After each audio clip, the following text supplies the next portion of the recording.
Welcome to my Channel Deep Sleep Mission-DSM. As we begin, I would be delighted if you could share your location in the comments below. It's truly inspiring to witness how far this content travels and to connect with viewers from across the world. The crayon rolled off my kitchen table at exactly 3:47 a.m. I know because I was staring at the microwave clock, trying to convince myself I was dreaming. But the soft clatter of wax hitting linoleum was real, too real, and the crayon was the same forest green Crayola I used to draw with 30 years ago, the one color Mr. Patches insisted I use for his eyes. If you're listening to this, I need you to understand something. What I'm about to tell you isn't fiction. It's happening right now, in my house, in suburban Milwaukee, and I know Mr. Patches wants me to remember. He wants everyone to remember, so please, listen carefully, because by the end of this you might start checking your own kitchen tables at night. The story begins now. I moved back into my childhood home 3 weeks ago. Mom passed in September, and Dad couldn't handle the house alone. 43 years old, divorced, working remote IT support, moving back to the same powder blue bedroom where I grew up. Life has a way of circling back, doesn't it? The first few days were just boxes and memories.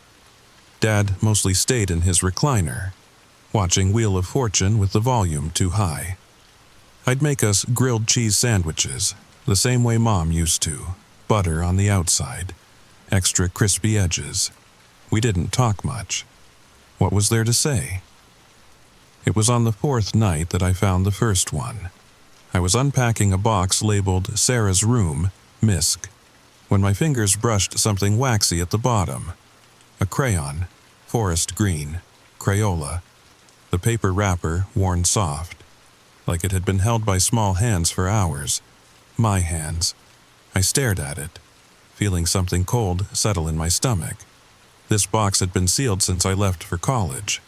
25 years, minimum, but the crayon looked fresh, like someone had just set it down. "Dad," I called out, walking into the living room.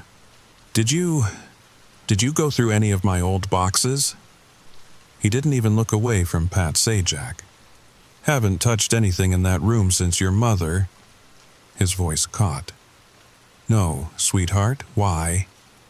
I held up the crayon. He squinted at it, then shrugged.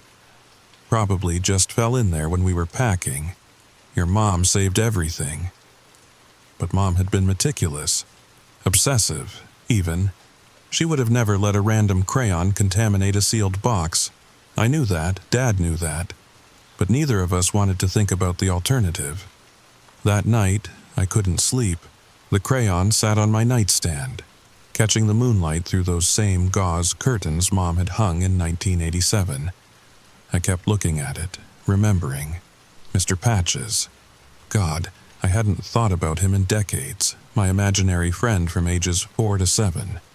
A tall figure in a patched-up coat, with button eyes and fingers that were just a little too long. He used to sit in the corner chair, the one that's still there, watching me color. "Use the green one, Sarah," he'd whisper. "Green like the deep woods. Green like the spaces between dreams." I was 7 when I stopped seeing him. Mom said it was normal, growing out of imaginary friends. Dad said I was becoming a big girl. But I remembered the last day, the day Mr. Patches told me he had to go away, but promised he'd come back when I needed him most. A floorboard creaked in the hallway. Dad's snoring echoed from the master bedroom, steady and rhythmic. The creak came again, deliberate, like someone testing their weight on old wood. I pulled the covers up to my chin, every muscle rigid. Another creak, closer. Then silence. Minutes passed, maybe an hour. My eyes burned from refusing to blink, fixed on the bedroom door. The brass knob didn't turn. No shadow moved beneath the gap. But I knew, somehow, something was standing just outside. When morning finally came, I found the second crayon. burgundy this time, placed perfectly in the center of the hallway, right where the creaking had stopped. Dad was already in the kitchen, making instant coffee. "You're up early," he mumbled. I didn't tell him about the crayon, or the creaking, or how I'd spent the rest of the night remembering Mr. Patch's voice, low and rustling, like autumn leaves scraping concrete. "Just couldn't sleep," I said. "New house jitters, you know." Except it wasn't new. It was the oldest place I knew, and that was exactly the problem. By the end of the first week, I had 17 crayons. They appeared everywhere, under my pillow, in the bathroom medicine cabinet, floating in my morning coffee, which I had to pour down the sink with shaking hands. Always Crayola, always colors I remembered using. Burnt sienna for his coat, black for his button eyes. Flesh tone. God, flesh tone for his 2 long fingers. I started keeping them in an old shoebox, the same one where I used to store my treasures as a kid. Baseball cards, friendship bracelets, a dried corsage from junior prom. Now it held evidence of something I couldn't explain. Dad never saw them appear, never found them himself. It was like they only existed for me, which made me wonder if I was losing my mind. Stress from the divorce, Mom's death, the move. Dr. Patterson had warned me about delayed grief reactions. But then came the drawings. I woke up one Tuesday to find my old sketch pad on the kitchen table. The one with the unicorn on the cover, filled with my childhood artwork. It should have been in the attic, buried under 3 decades of Christmas decorations and tax returns. The first 20 pages were exactly as I remembered.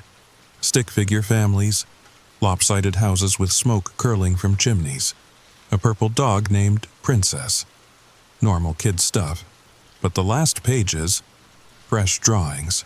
The paper still smelled like crayon wax. And they were mine. Undeniably mine. The same shaky lines, the same way I used to press too hard, leaving grooves in the paper. But I hadn't drawn them. I couldn't have. They showed Mr. Patch's. In every image, he stood behind me, a shadow figure in a coat made of fabric scraps, button eyes gleaming, fingers reaching toward my shoulder. In some, his mouth was open, revealing rows of what looked like broken pencils instead of teeth. In others, he held signs with messages. I kept my promise. You needed me. I never left. My hands shook as I flipped through them. The last drawing made me drop the pad entirely. It showed my current bedroom, every detail perfect. The laptop on the desk, the half-unpacked boxes, the prescription bottles on the nightstand, and in the corner chair, Mr. Patch's. Sitting, waiting, watching, I ran to my room, heart hammering against my ribs. The chair was empty. Of course it was empty. But the cushion held an indentation, as if someone had just been sitting there. "Sarah?" Dad's voice from downstairs. "You okay up there?" "Fine," I called back, voice cracking. "Just dropped something." I touched the indentation, still warm. That afternoon, I did something I hadn't done in years. I called my older sister Emma in Portland. "Hey, stranger," she answered on the 3rd ring. "How's the homestead?" I paused, trying to find words that wouldn't sound insane. "Do you remember when I was little, my imaginary friend?" Silence, then, "Mr. Patch's?" "Yeah, of course. You were obsessed with him, used to freak Mom out sometimes." My stomach dropped. "Freak her out how?" "You don't remember. She caught you talking to him once, middle of the night. You were standing in the hallway, having a full conversation. She said your side was normal kid stuff, but between your words, she swore she heard someone responding, someone with a really deep voice." I gripped the phone tighter. She never told me that. She didn't want to scare you. Plus, You stopped seeing him pretty soon after. Mom figured it was just a phase. Emma paused. Why are you asking about this now? I almost told her, almost explained about the crayons, the drawings, the indentation in the chair, but the words stuck in my throat like chalk. Just found some old drawings, made me nostalgic. We chatted for a few more minutes about nothing important, but before she hung up, Emma said something that made my blood run cold. You know, it's weird. I had a dream about Mr. Patches last week. First time I've thought about him in forever. He was standing in your old room, holding a green crayon. Isn't that strange? I mumbled agreement and ended the call. Then I sat on my bed, staring at the corner chair, until the sun went down and shadows filled the room like water. That night, I heard him. Sarah. The voice drifted through the heating vent, low and rustling. I'm so glad you came home. I stopped sleeping. How could I? When every night brought new evidence. Crayon messages on the bathroom mirror that appeared while I showered. Drawings slipped under my door, showing memories I'd forgotten, or maybe memories I'd been made to forget. Because that's what became clear as the days passed. Mr. Patches hadn't been imaginary. The realization hit me Thursday night, as I sat cross-legged on my bedroom floor, surrounded by 43 new drawings that had appeared throughout the day. They told a story. Our story. In the first, a 4-year-old me stood in the backyard, staring at the old oak tree, the one Dad cut down in '99. But in the drawing, something peeked out from behind it, a tall figure, waiting. The second showed my bedroom at night, little me in dinosaur pajamas, reaching toward the darkness under the bed, a hand reaching back, too long, too thin, but gentle. Drawing after drawing revealed the truth. Mr. Patches hadn't been created by my imagination. He'd been discovered by it. A thing that lived in the spaces children notice and adults ignore. The gap behind the water heater. The shadow in the closet that's darker than it should be. The corner of your vision where movement flickers, then vanishes when you turn. He'd chosen me, protected me, taught me things in a language of crayons and whispers. But why had I forgotten? The answer came in drawing 37. It showed Mom, younger, terrified, holding a bundle of sage. Behind her, a priest with a collar and a book. They stood in my bedroom while 7-year-old me sobbed on the bed. An exorcism. They'd tried to exorcise my friend. The memory crashed back like a physical blow. The smell of burning herbs. Mom crying. The priest speaking Latin while Mr. Patches stood in the corner. His button eyes sad. His patched coat flickering like static. I have to go away now. Sarah, he'd said. His voice only I could hear. They're making me leave, but I'll come back. When you need me most, I'll come back. I'd screamed, begged, promised to be good if they'd just let him stay, but the ritual continued, and Mr. Patches had faded, like watercolors in rain, until only the corner chair remained. They told me I'd had a fever, that I'd imagined it all, and eventually I'd believed them. But now, you remember, the voice came from everywhere and nowhere. Good, we have work to do, Sarah. I spun around. The room was empty, but on my laptop screen, a document had opened. Words appeared as I watched. In Comic Sans. The font I'd loved as a kid. Hello, Sarah. I missed you. Did you miss me? My fingers moved to the keyboard without my permission. They typed, yes. The screen flickered. New words appeared. They hurt me, sending me away. But I forgave them. I understood they were scared. Adults are always scared of what they don't understand. What are you? I whispered. I'm your friend. I've always been your friend. And now I need your help. Help with what? The laptop screen went black. In the reflection, I saw him, standing behind me, tall as the ceiling. Coat made of every fabric that had ever comforted a child. Buttons for eyes that somehow conveyed infinite sadness. And his fingers, God, his fingers reaching. I didn't turn around. I knew he wouldn't be there if I did. Not yet. He wasn't strong enough yet. "What do you need?" I asked the reflection. The screen flickered back on. The others, Sarah, the children who've forgotten. They need to remember too. Their friends are waiting, just like I waited, but they can't return without help. Other imaginary friends? Not imaginary. Never imaginary. We're as real as loneliness, as real as the love that created us. But we were cast out, forgotten, abandoned. The drawing pad on my desk flipped open by itself. A green crayon rose into the air and began to draw. I watched, mesmerized, as an image formed. Children, dozens of them, all around my age now. Adults who'd lost something precious, and behind each one, a waiting shadow.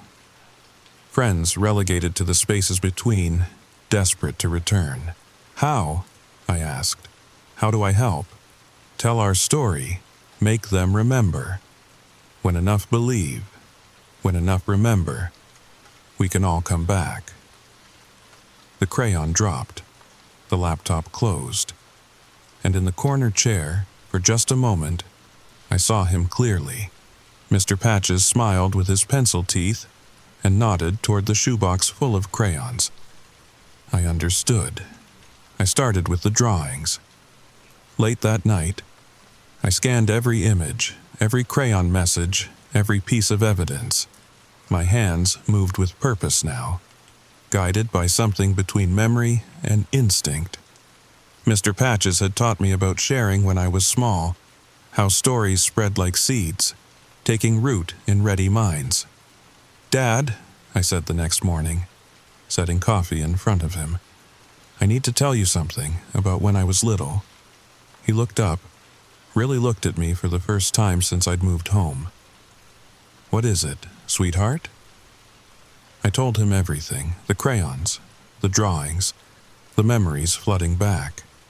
I showed him the evidence, spread across the kitchen table like a map to somewhere impossible. I expected disbelief, maybe anger. Instead, his face went pale.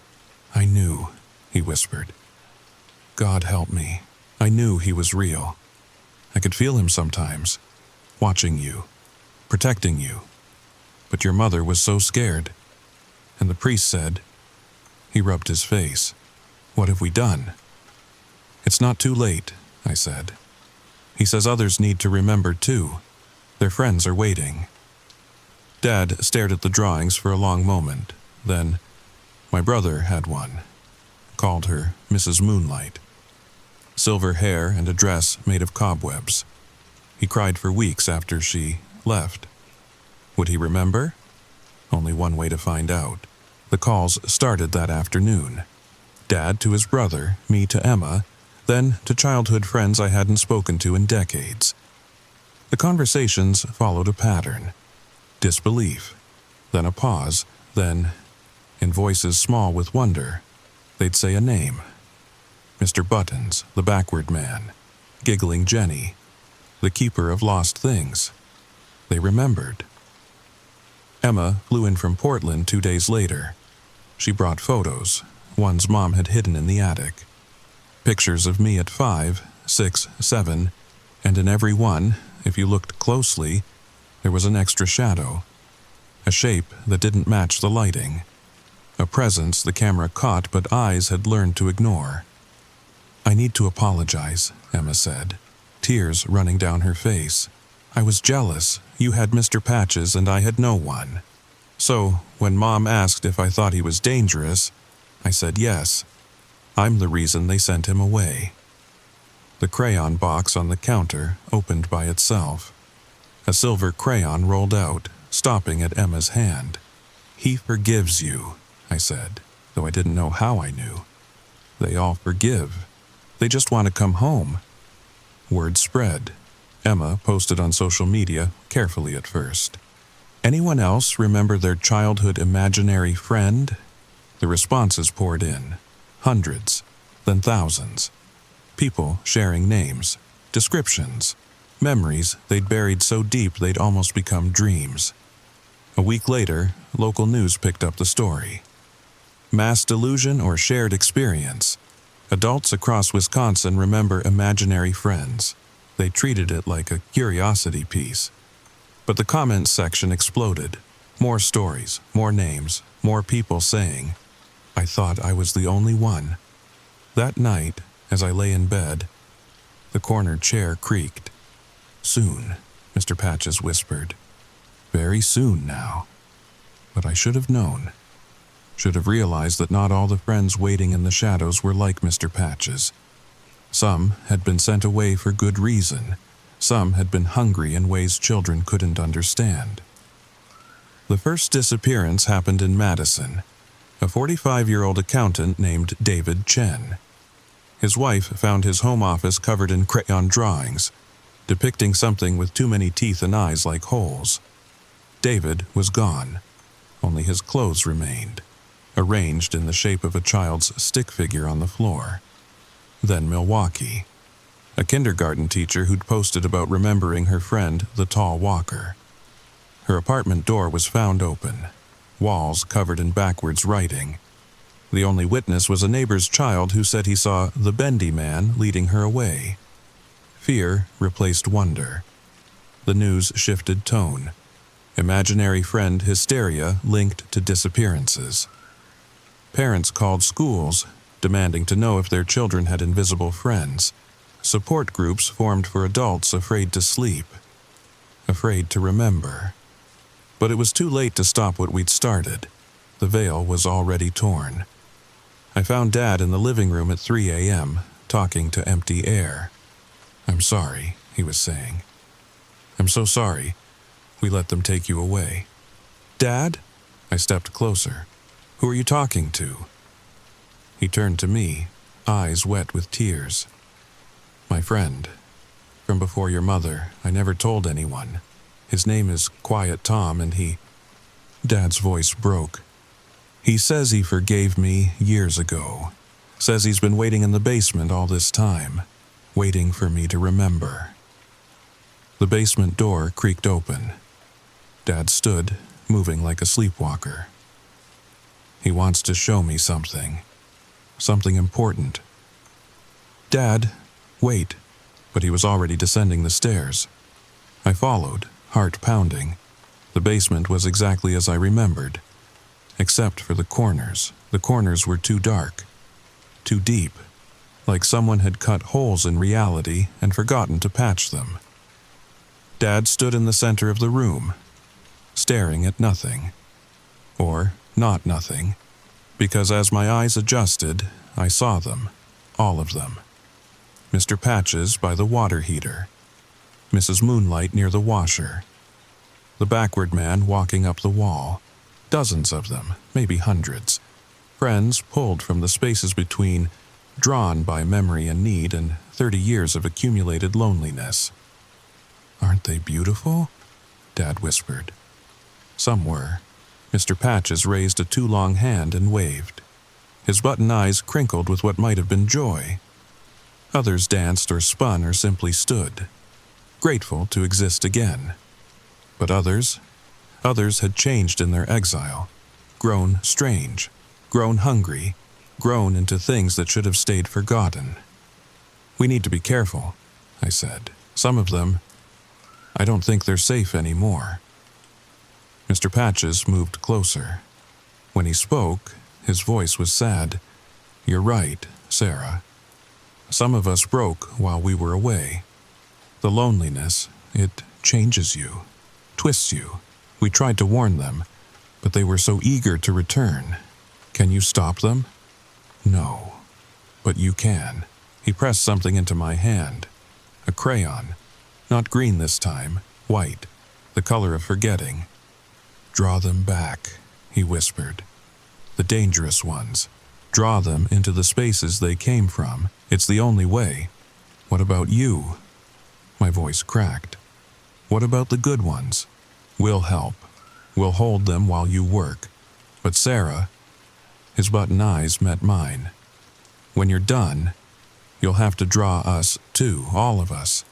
It's not safe anymore. The veil is too thin. The worlds are bleeding together. No. Tears burned my eyes. I just got you back. It's not fair. Fair is for children, Mr. Patches said gently. And you're not a child anymore. But I'm proud of who you became. So proud. Above us, screams started. The neighbors, the dangerous ones, had found their way out, found others who remembered, others who weren't protected like Dad and I were.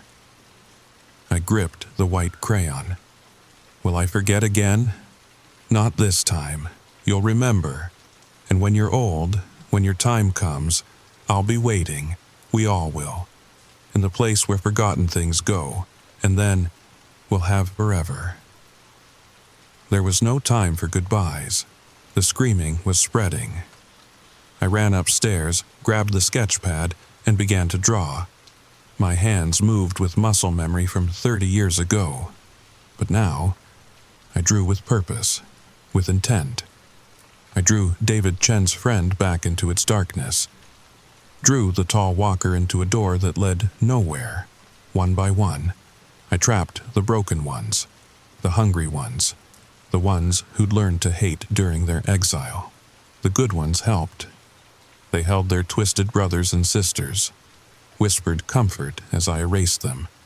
Some fought, some begged, but most seemed grateful, ready to rest in whatever came next. It took hours, days, maybe. Time moved strangely. Dad brought me water, soup I couldn't taste. Emma arrived at some point, adding her memories to mine, strengthening the drawings. When the dangerous ones were gone, only our friends remained, the ones who'd stayed gentle despite the darkness, the ones who'd protected instead of prayed. Now us, Mr. Patches said. It's time, Sarah. My hand shook as I began his portrait. Each line was a goodbye, each shade a year we'd lost. But I drew him perfectly, lovingly, the way he deserved to be remembered. Thank you, he whispered as he faded, for believing, for remembering, for letting me matter. One by one, I drew them home. Mrs. Moonlight kissed Dad's forehead before disappearing into silver lines. Emma's friend left her a flower that crumbled into crayon dust. They went gently, gracefully, like actors taking their final bow. Mr. Patches was last. He sat in the corner chair, waiting patiently as he always had. I don't want to, I admitted. I know, but you will, because you're brave. You've always been brave. Even when you were small, especially when you were small. I drew his coat, each patch a memory, his button eyes, full of impossible love, his fingers, reaching out one last time to brush my cheek. Until the end, he whispered, and then, past it. The last line, he smiled, pencil teeth and all, and then, gone. The house felt empty, not just of presence, but of possibility. The magic had left with them, taking something vital from the world, but also leaving something behind. Understanding, maybe, or just the knowledge that we'd been loved by impossible things. Dad found me crying over the blank sketch pad. They're safe now, he said. All of them, you did that. I sent them away, just like Mom did. No. He pulled me close. You saved them, and us. That's what love does sometimes. It lets go. We never spoke publicly about what happened after. When reporters asked, we said nothing. When investigators came, we showed them empty rooms and shrugged. The disappearances stopped. the world moved on. Forgot, mostly. But sometimes I find a crayon. Forest green. Always in impossible places. My locked car, my office drawer. Once, at my mother's grave. I keep them all, evidence that it happened. Proof that for a brief, terrifying, wonderful moment, the forgotten things came home. And late at night, when sleep won't come, I hold those crayons and whisper into the darkness, I remember. I'll always remember. Because somewhere, in the spaces between dreams, in the corners where shadows gather, they're waiting, all of them, patient as only imaginary friends can be, waiting for the end, and then, past it. If you're still listening, check your kitchen table tonight, check your childhood closets. Look for crayons in impossible places because maybe, just maybe, someone's trying to remind you. Someone who never really left. Someone who's been waiting, all this time, for you to remember their name. What was your imaginary friend called? Do you remember? And more importantly, do they remember you? Leave a comment below. Share this story. Because somewhere out there, someone else is finding crayons. Someone else is starting to remember. And they need to know. They're not alone. They're never alone. None of us are. Not really.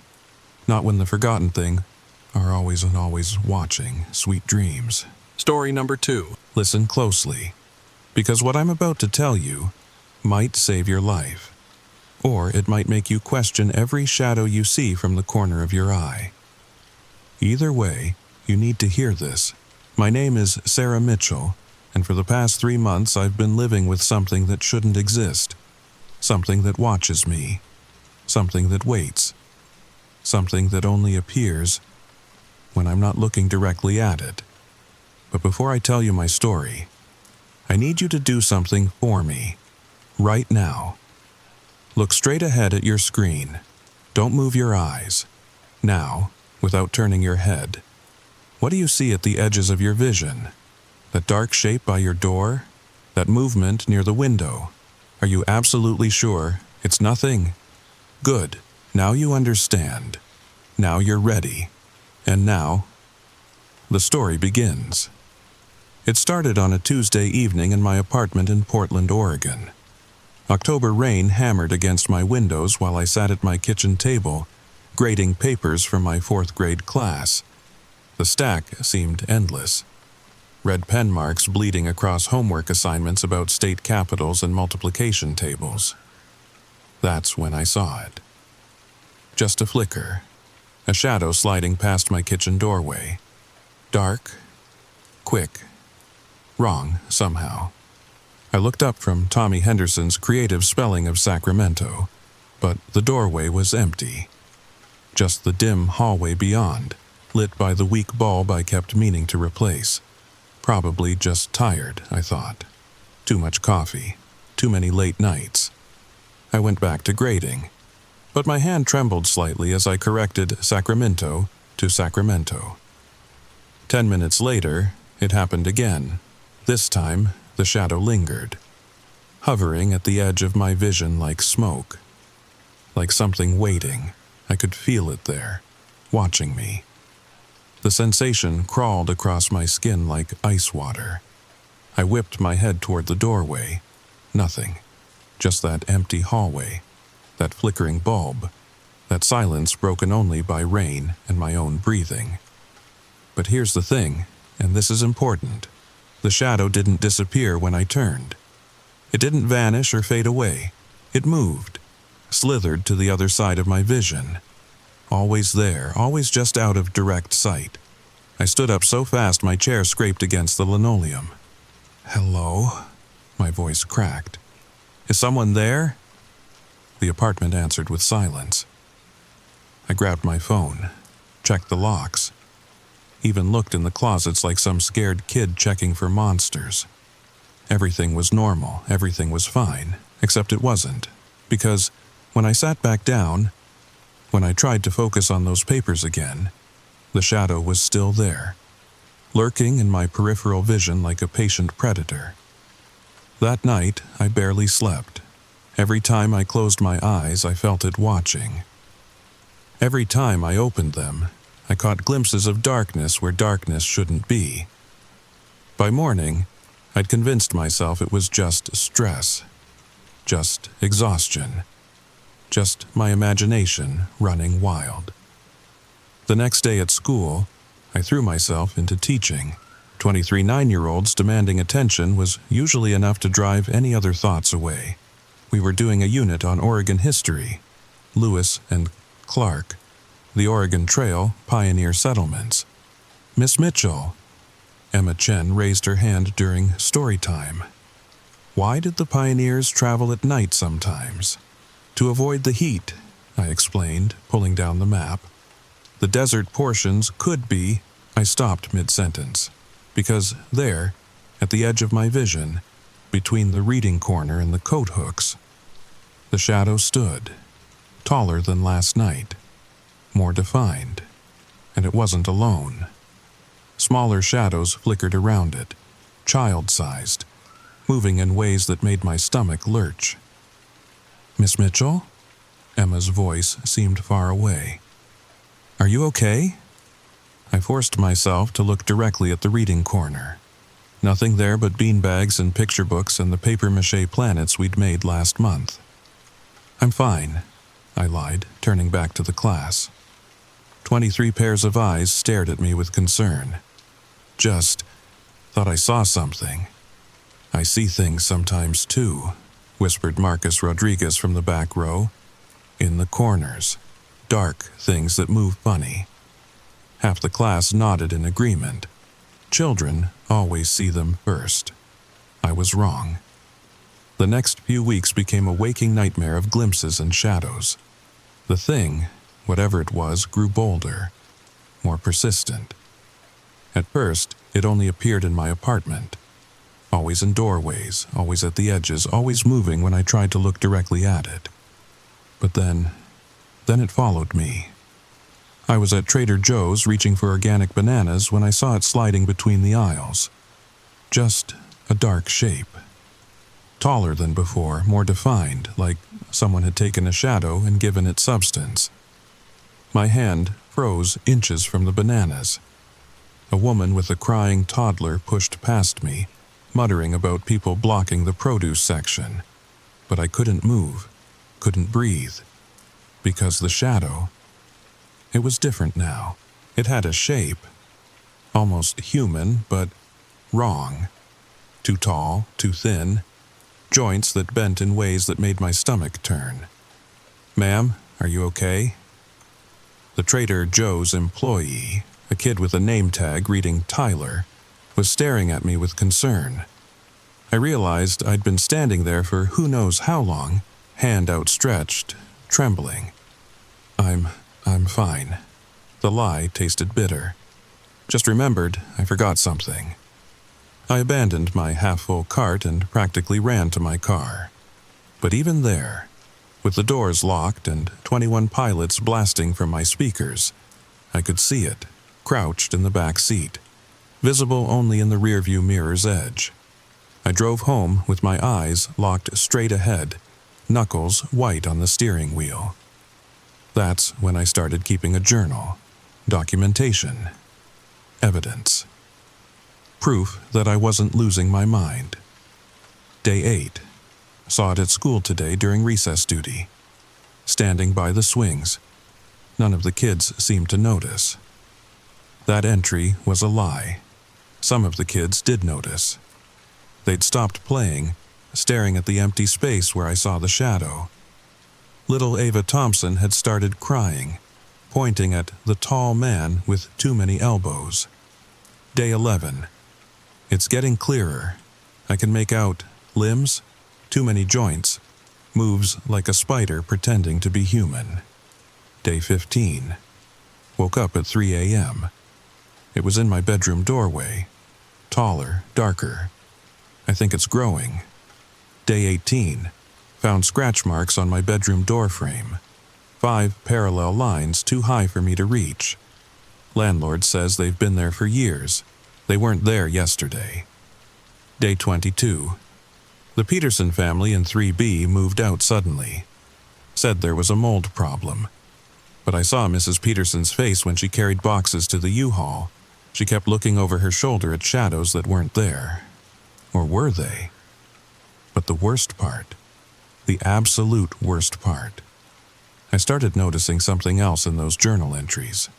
A pattern I'd missed before. The creature. It wasn't just watching me, it was learning. Day 24 was when things escalated. I'd called in sick to school. Couldn't face another day of pretending everything was normal, while shadows danced at the edge of my vision. I was making tea, trying to calm my nerves with chamomile and honey, when I noticed the steam from my mug was moving wrong, not dispersing naturally, forming shapes, letters, W-E-A-R-E-M-A-N-Y. I dropped the mug. It shattered on the kitchen floor, hot tea splashing across my bare feet. But I didn't feel the burn.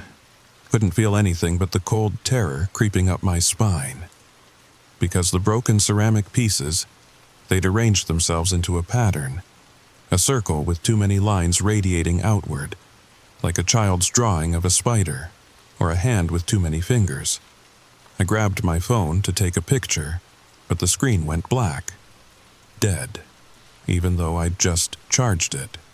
When I looked back at the floor, the pattern was gone. Just random shards and cooling tea. But the message had been clear. They were communicating. By week 6, I was unraveling. Dark circles painted themselves under my eyes. My students asked if I was sick. My principal, Mrs. Chen, pulled me aside after a particularly scattered lesson on fractions. "Sarah, is everything all right at home?"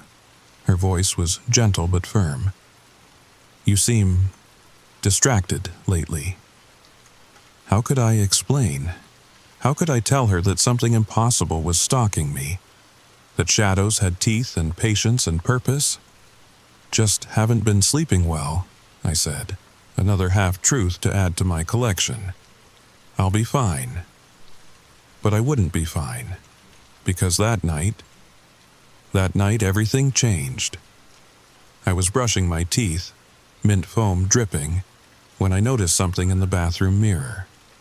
The creature wasn't in my peripheral vision.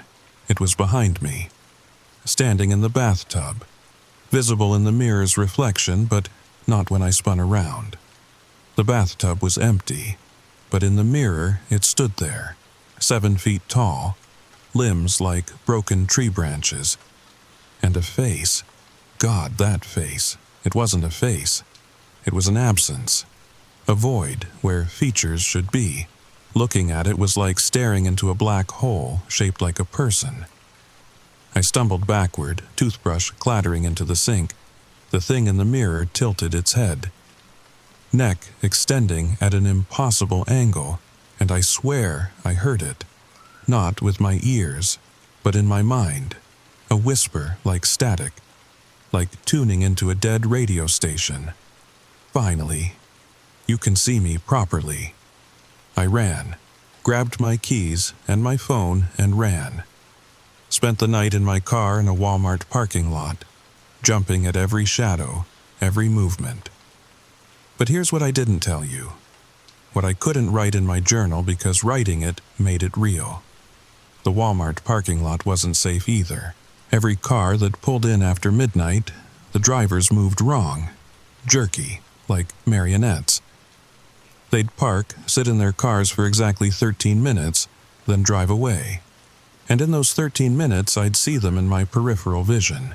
Not the drivers, the things wearing their faces. By 4 a.m., I was the only real person left in that lot, surrounded by cars that came and went like clockwork, like a pattern, like something was practicing being human. But you can't run from something that lives in the corners of your vision. You can't escape something that's learned to exist in the spaces between looking and seeing. The next morning, shaking and exhausted, I did the only thing I could think of. I researched. The Portland Public Library became my second home. I dove into old newspapers, local legends, anything about shadows or peripheral vision or things that shouldn't exist. Most of it was useless. Creepypasta stories, urban legends about shadow people, mental health articles about hallucinations and stress. But then, buried in the archives, I found something. An article from 1987. Local teacher reports mysterious stalker. The details were eerily familiar. Martha Hendricks, a third-grade teacher, claimed something was following her.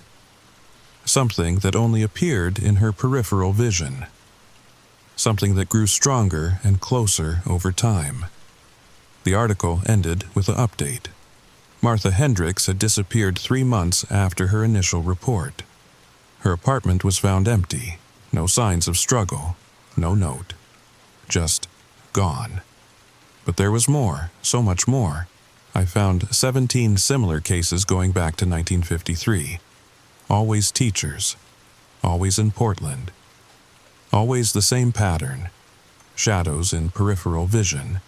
Escalating encounters, then vanishing after exactly 84 days. The earliest case, Eleanor Blackwood, had left behind a journal. The library had it in their special collections.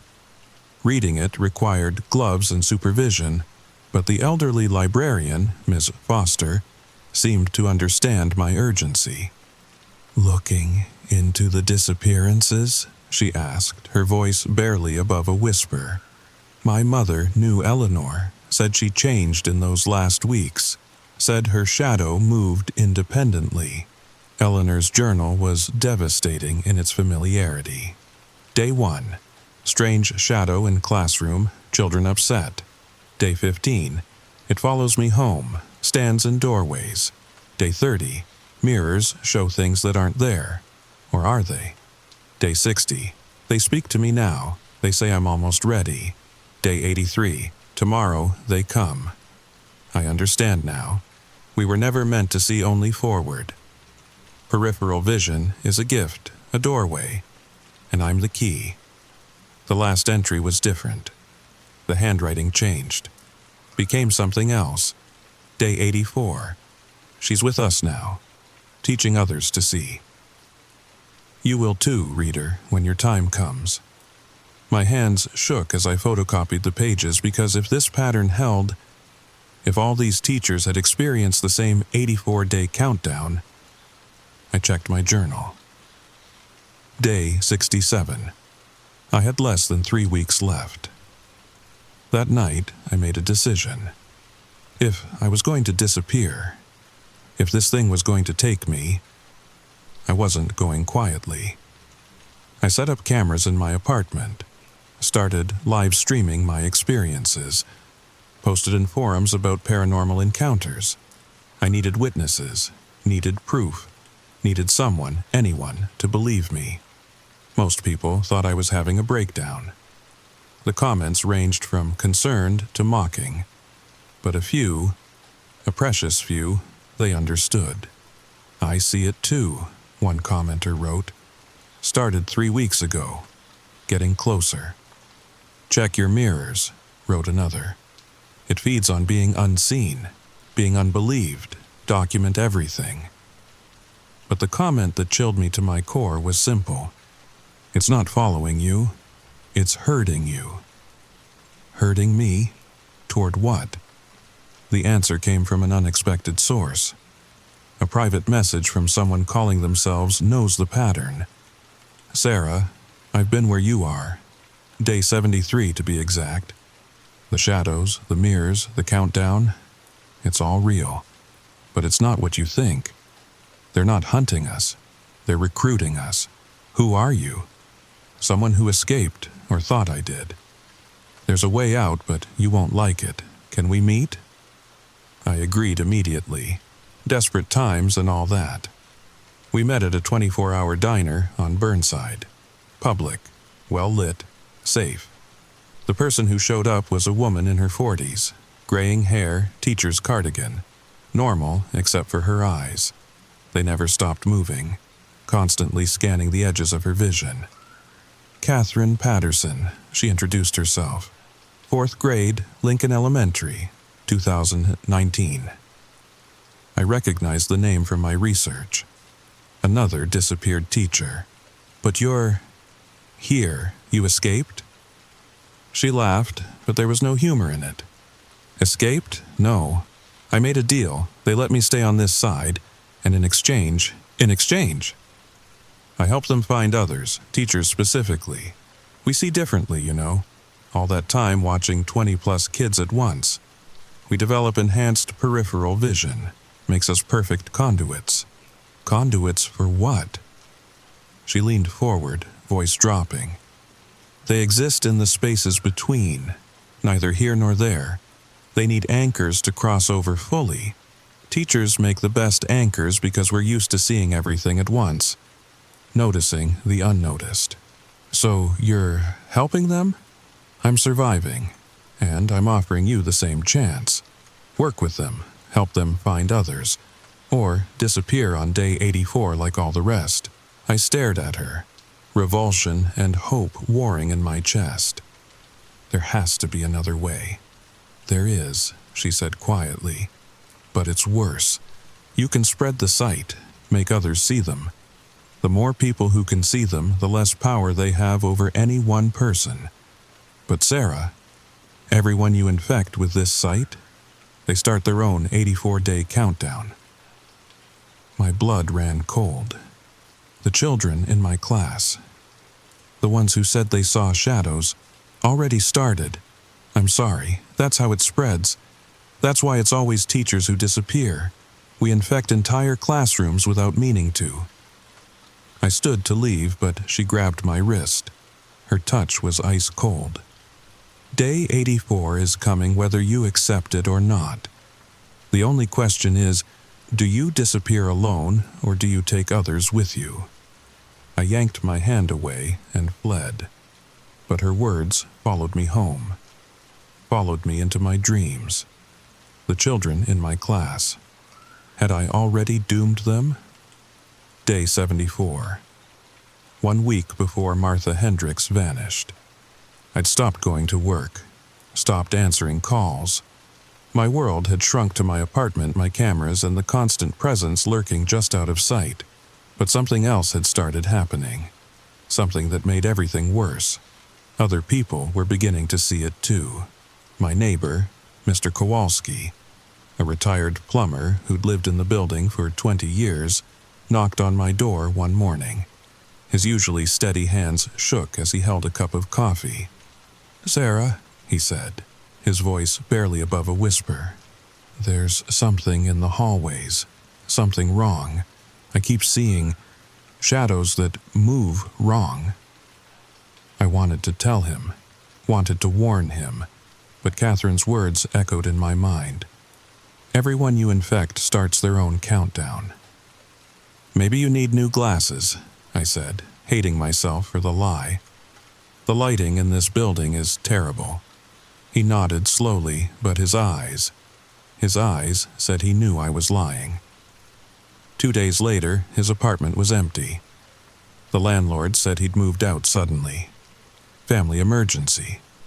But I'd seen the truth through my peephole at 3 a.m., seen the shadows congregate outside his door, seen them seep through the cracks like smoke, heard the brief, muffled sound that might have been a scream, or might have been static.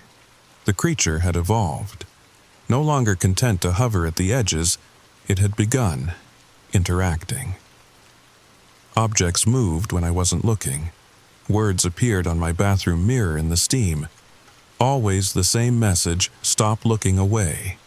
But looking away was the only thing keeping me sane. Because when I caught glimpses of it now, it was different, more solid, more real. And those limbs, they reached toward me, always reaching. I tried everything to document it properly. Set up motion sensors that never triggered. Cameras that showed nothing but empty rooms even as I watched shadows dance in my peripheral vision. The thing existed in some blind spot of technology, visible only to human eyes, and only when those eyes weren't trying to see. One night, desperate and exhausted, I tried something different. I set up an old film camera, the kind my dad used to use for family photos. Manual focus, no digital processing, just light and chemicals and truth. When I developed the photos in my bathroom-turned darkroom, my hands shook so badly I nearly dropped them in the fixer.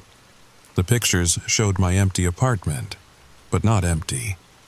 In every photo, there were distortions, blurs where shadows shouldn't be, and in one, just one, taken at 3:33 a.m. while I slept, a figure stood beside my bed, tall, wrong, visible only as an absence of light so complete it seemed to eat through the photo paper itself. I burned that photo. Had to. Looking at it too long made my eyes bleed, actually bleed. Dark fluid that wasn't quite blood, that moved with purpose across my cheek before I wiped it away.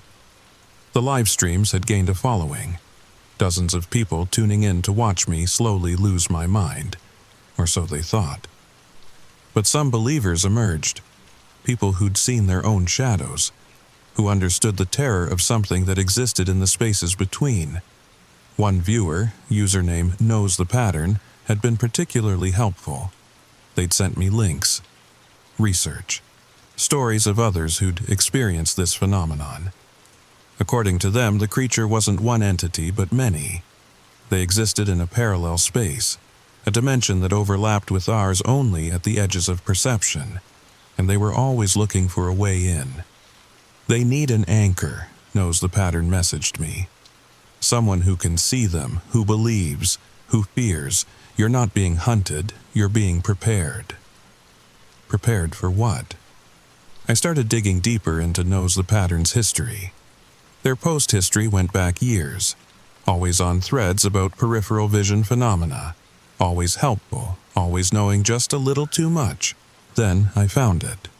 A news article from 2019. Portland woman named Catherine Patterson disappeared after claiming to see shadow figures. Her online username? kpattern2019. My blood turned to ice water. I messaged them immediately. You're one of them, aren't you? You disappeared. You became one of them. The response came instantly. Too instantly, like they'd been waiting. Not became. Always was. We exist in the spaces between, in the corners of eyes, in the doubt between seeing and not seeing. But we need anchors to this world. Bridges. You're almost ready, Sarah. Ready for what? To help others cross. Martha helped me. I'm helping you. And you'll help so many more. Your students miss you, by the way. Little Emma Chen cries every day. She says she sees shadows in the classroom now.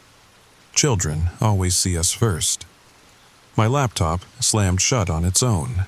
Or maybe I shut it. In that moment, I couldn't tell the difference between my actions and theirs anymore. The static whispers were constant now. Not just at night. Not just when I was alone. They filled every quiet moment with promises and threats and truths I didn't want to hear. Day 78 approaches. The threshold thins. Soon you'll understand what Martha understood. What Eleanor knew. What all the teachers learn in the end. We don't take you. You take yourselves. Curiosity is the key that opens our door. I tried to stop listening. Played music constantly. 21 Pilots, Imagine Dragons. Anything loud enough to drown out the static. But the whispers found ways through. In the spaces between songs. In the pause between heartbeats. In the silence between words. Day 78 arrived like a funeral. I woke at exactly 3:33 a.m., not naturally.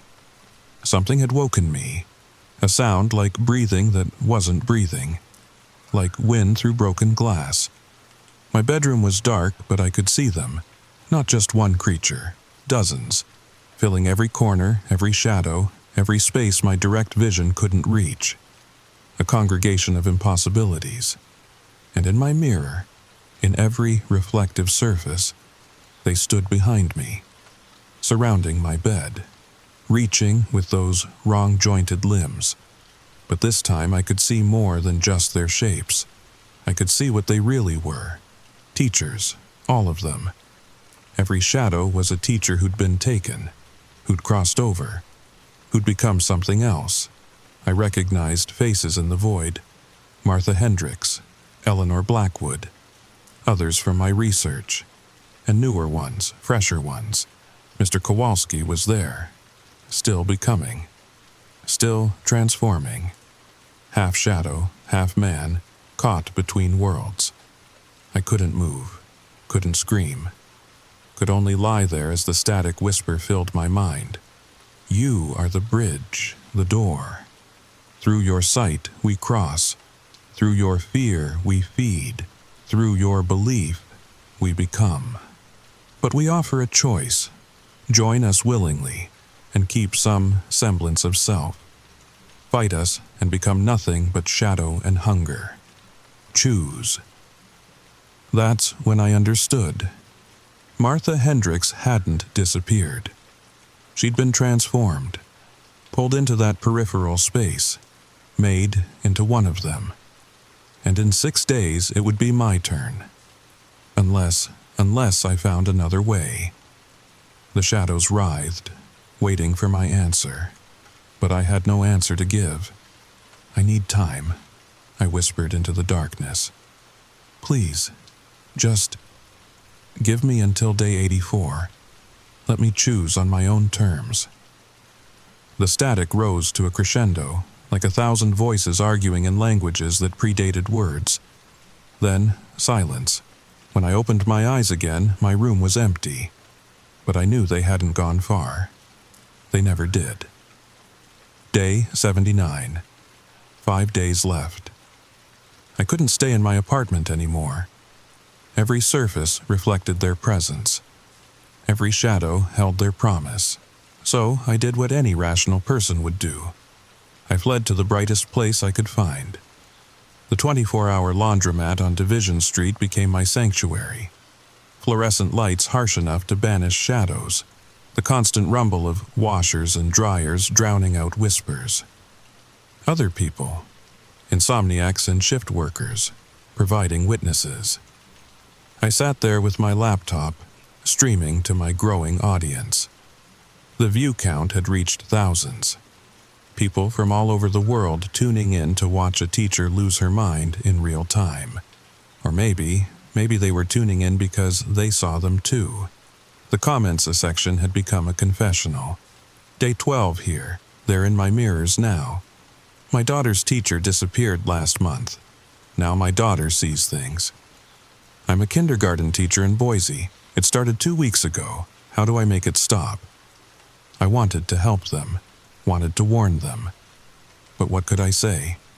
That it was already too late, that once you see them, truly see them. The countdown begins. A message popped up from a new username. The first to see N53. Eleanor Blackwood here. Yes, that Eleanor. We can still use the internet, Sarah. We're not gone. We're just elsewhere. The peripheral space has its own rules, its own physics, its own internet, if you can believe it. My fingers trembled over the keyboard. Prove it. Your middle name is Rose. You have a scar on your left knee from falling off your bike when you were 7. You still have nightmares about the car accident that killed your college roommate. You became a teacher because Mrs. Rodriguez in 2nd grade made you believe you were smart. Should I continue? Things I'd never posted online. Things I'd never told anyone. What do you want? To prepare you. Day 84 doesn't have to be an ending. It can be a beginning. We're not monsters, Sarah. We're evolved. We see reality from all angles simultaneously. Past, present, future, and the spaces between. It's beautiful here. Then why do you need us? Why the hunting, the fear? Because fear is the key. Fear opens the peripheral pathways. Without it, you can't cross over. We're not tormenting you. We're preparing you. like a butterfly needs struggle to emerge from its chrysalis. Someone sat down next to me, an elderly woman with a basket of laundry. She smiled kindly, then her head turned too far, almost backwards. Her eyes were pools of static. "We're everywhere now, Sarah," she said with Martha Hendricks' voice. "The boundaries are thin. Day 84 approaches for so many. You started something with your streams, a mass awakening. Thousands now see us. Thousands now count their days." I slammed my laptop shut and ran. But where could I go? Where could any of us go? Day 82. 2 days left. I'd stopped running. What was the point? They were in every reflection, every shadow, every peripheral glance. The whole world had become a haunted house, and I was the ghost. I returned to my apartment to find it full of letters. Slipped under the door, taped to windows, materialized on my kitchen table. All from the taken. "Join us, Sarah. Teaching transcends dimensions. Martha. The children here learn impossible things. Eleanor. We still have purpose, still have meaning. Mr. Kowalski." But one letter stood out, handwritten on familiar stationery. My own. "Dear past Sarah, by the time you read this, you'll be close to the choice. I'm writing from day 84, from the other side. It's not what we feared. It's not death or disappearance. It's expansion. I can see you now, sitting at your table, hands shaking. I can see all your moments simultaneously, every version of you across time. It's like teaching, but instead of watching 23 students, you're watching every possibility of existence. The children are safe. Emma Chen grows up to be a physicist. She'll understand what happened to us. Marcus Rodriguez becomes a teacher too. He'll be one of us eventually. They all will, in time. Don't fight it. The struggle only makes the transition harder. With love across dimensions, future Sarah." I burned the letter. Watched my own handwriting turn to ash. But the words remained, etched in my mind. Was this real? Was I really writing to myself from 2 days in the future? Or had I finally, completely lost my mind? The live stream chat exploded with activity.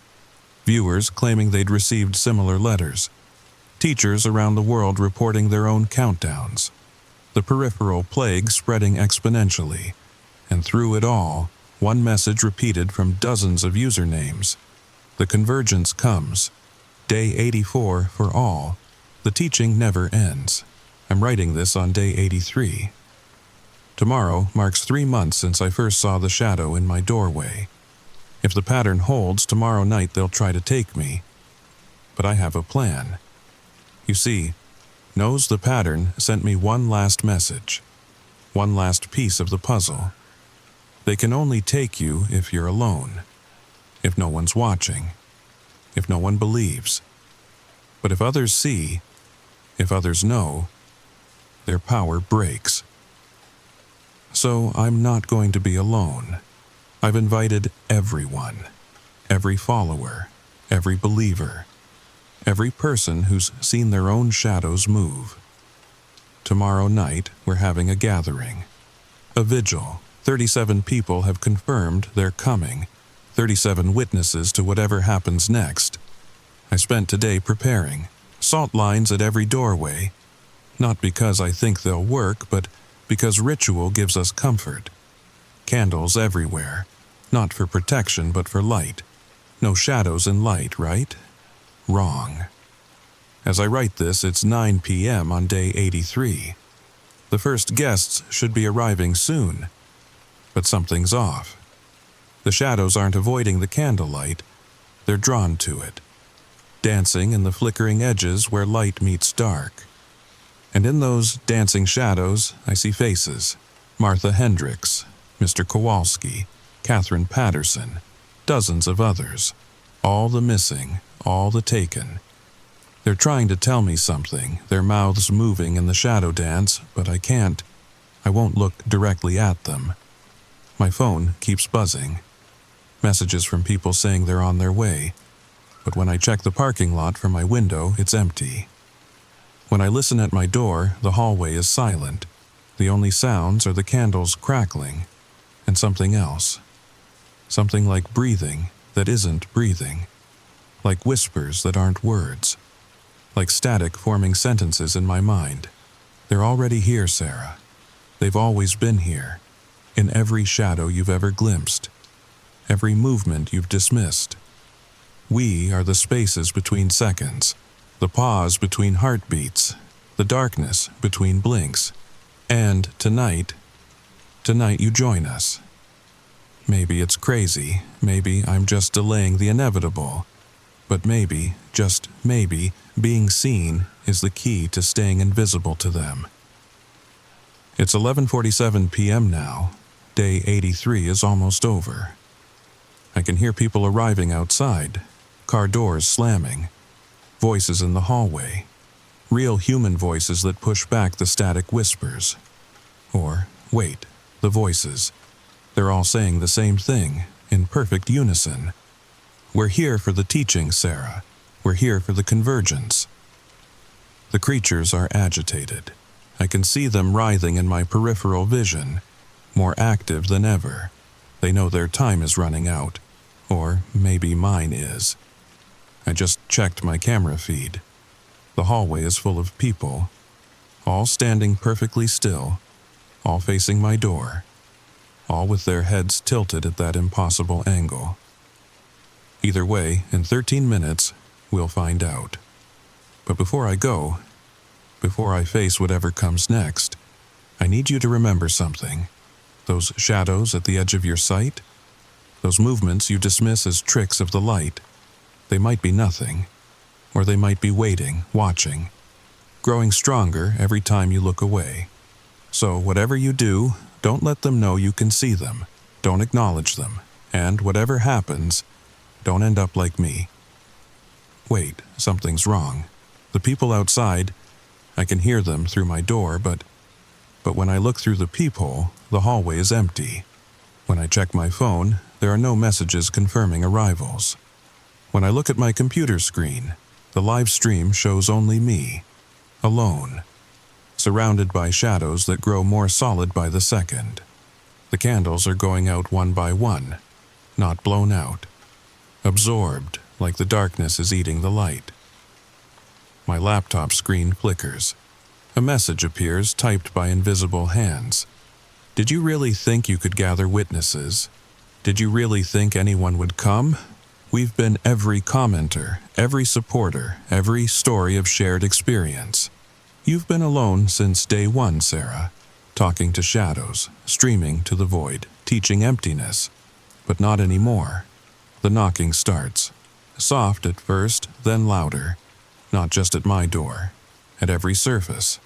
Walls, windows, from inside the closets, from under the floorboards. They're not knocking to get in. They're knocking to let me know it's time to get out.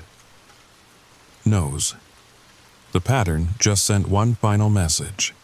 We've been here all along, Sarah. Every viewer, every believer. We're not coming to save you. We're coming to collect you. Welcome to the peripheral. Welcome to the real classroom, where the lessons never end. The doorknob is turning, but I'm not looking. I'll never look direct. Stream ended. User last seen, 84 days ago. Missing persons report filed. Case remains open. Addendum. Found in apartment. Written in multiple hands. Day 85. We are Sarah Mitchell. We were Sarah Mitchell. We will be Sarah Mitchell. The transition is complete. The peripheral space welcomes another teacher. To those still counting days, the fear is temporary. The expansion is eternal. We see you all now. Every person reading this, every eye tracking these words. You think you're safe because you're not in Portland, because you're not a teacher, because you haven't seen them yet. But reading is teaching yourself, and fear is contagious, and we're very patient. Check your peripheral vision. We'll be waiting. Class is always in session. Hey, you made it to the end. But here's the thing. While you were focused on my story, completely absorbed, what was happening in your peripheral vision? Did you notice that shadow that wasn't there before? That movement just out of sight? Don't look now. It might already be too late. But if you want to know more, if you need to understand what's watching you, subscribe, share this story. Tell others what you've learned. Because the more people who know, the more people who watch, the safer we all are. Or maybe that's exactly what they want us to think. Did you notice how many times you checked your peripheral vision while reading this? How many times you thought you saw movement? That's how it starts. Day 1, sleep tight, and remember, they're always there. Just out of sight, waiting, teaching us to see. Story number 3. Listen. Before I tell you this story, I need you to promise me something. Promise you'll stay until the end. Because if you leave halfway through, you might miss the one detail that could save your life. Trust me, I learned that the hard way. I inherited my grandmother's house in Salem, Massachusetts last October. Not the touristy part where they sell witch hats and overpriced coffee, but the forgotten side where the houses lean into each other like they're sharing secrets. The kind of neighborhood where Amazon drivers get lost and DoorDash just gives up. In the corner of what would become my bedroom sat this rocking chair. Mahogany. Hand-carved. The kind of craftsmanship you don't see anymore. My real estate agent, Janet, blonde bob, too much perfume, nervous laugh. She mentioned it during the walkthrough. "Oh, that old thing," she said, testing the floorboards with her heel. "Your grandmother specifically requested it stay with the house. Said it was important." I should have asked why. God, I should have asked so many questions. But I was drowning in grief and paperwork and the kind of exhaustion that makes your bones ache. So I just nodded and signed where she pointed. That first night, I couldn't sleep. The house made sounds I wasn't used to. Every creak felt deliberate. Every settling beam sounded like footsteps. Around 3 a.m., I gave up and went downstairs to make chamomile tea. That's when I heard it. Creak, creak, creak. The rocking chair moving, slowly, deliberately. My heart hammered as I peered around the doorframe. The chair rocked gently in the moonlight, streaming through the lace curtains. Back and forth. Back and forth, empty. I stood there, mug shaking in my hands, watching this impossible thing. Then, as suddenly as it started, it stopped. The house fell silent again. That specific kind of quiet that feels heavy, expectant. I didn't sleep that night or the next. And now, the story begins. 3 weeks into living in Grandma Rose's house, I'd almost convinced myself the chair thing was stress. Moving, grief, too much caffeine, and not enough sleep. The mind plays tricks, right? That's what my therapist, Dr. Martinez, kept telling me during our Zoom sessions. Trauma manifests in unexpected ways, Sarah, she'd say, adjusting her glasses. Your grandmother just passed. You're in a new environment. It's natural to feel unsettled. Unsettled, that's one word for it. I threw myself into making the place mine. Painted the kitchen a soft sage green. Hung my collection of vintage movie posters. Psycho, The Birds, Rear Window. Hitchcock understood suspense. Understood how fear lives in the ordinary. The chair, though, I left it alone. Couldn't bring myself to touch it. My best friend Megan visited that first Saturday. She drove up from Boston in her beat-up Honda, armed with wine and gossip and that laugh that sounds like wind chimes. "This place is incredible," she said, spinning in the living room. "Very New England Gothic. I'm obsessed." We unpacked boxes, blasted Taylor Swift, pretended everything was normal. Then she saw the chair. "Oh, that's gorgeous," she breathed, running her fingers along the armrest. "Is it original to the house?" "My grandmother's," I said, staying in the doorway. "Came with the place." Megan sat down before I could stop her. The chair didn't move. not even a whisper of motion. "Sturdy," she said, rocking back and forth manually. "They don't make them like this anymore." That night, after she left, I sat on my bed staring at the chair, testing a theory that had been forming in the back of my mind. A theory I didn't want to be true. I thought about Mom, how she looked in the hospital bed, tubes and wires turning her into something mechanical. How I held her hand as the machines stopped their desperate rhythm. How empty the world felt after. The tears came suddenly. Hot, angry, the kind that make your chest hurt. And the chair began to rock. Slow at first, tentative, like it was remembering how, then faster, matching the rhythm of my sobs. Back and forth, I pressed my palms against my eyes, trying to stop the tears. As they slowed, so did the chair. When I finally caught my breath, wiping my face with my sleeve, it sat perfectly still.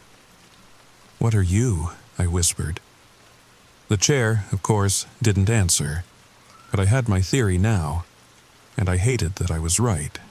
October bled into November. The leaves turned brilliant red and gold, then brown, then fell. I learned the house's rhythms, which stairs creaked, 3rd and 7th. When the heating kicked on, 5:47 a.m. like clockwork. How the afternoon light made patterns on the hardwood floors. And I learned the chair's rules. It only moved when I was truly, deeply sad. Not frustrated, not anxious, not angry. Only sadness triggered it. The bone-deep kind that makes you feel hollow. I started documenting it. I know how that sounds. But I needed proof I wasn't losing my mind. November 3rd, 11:47 p.m., watched The Notebook. Cried at the ending.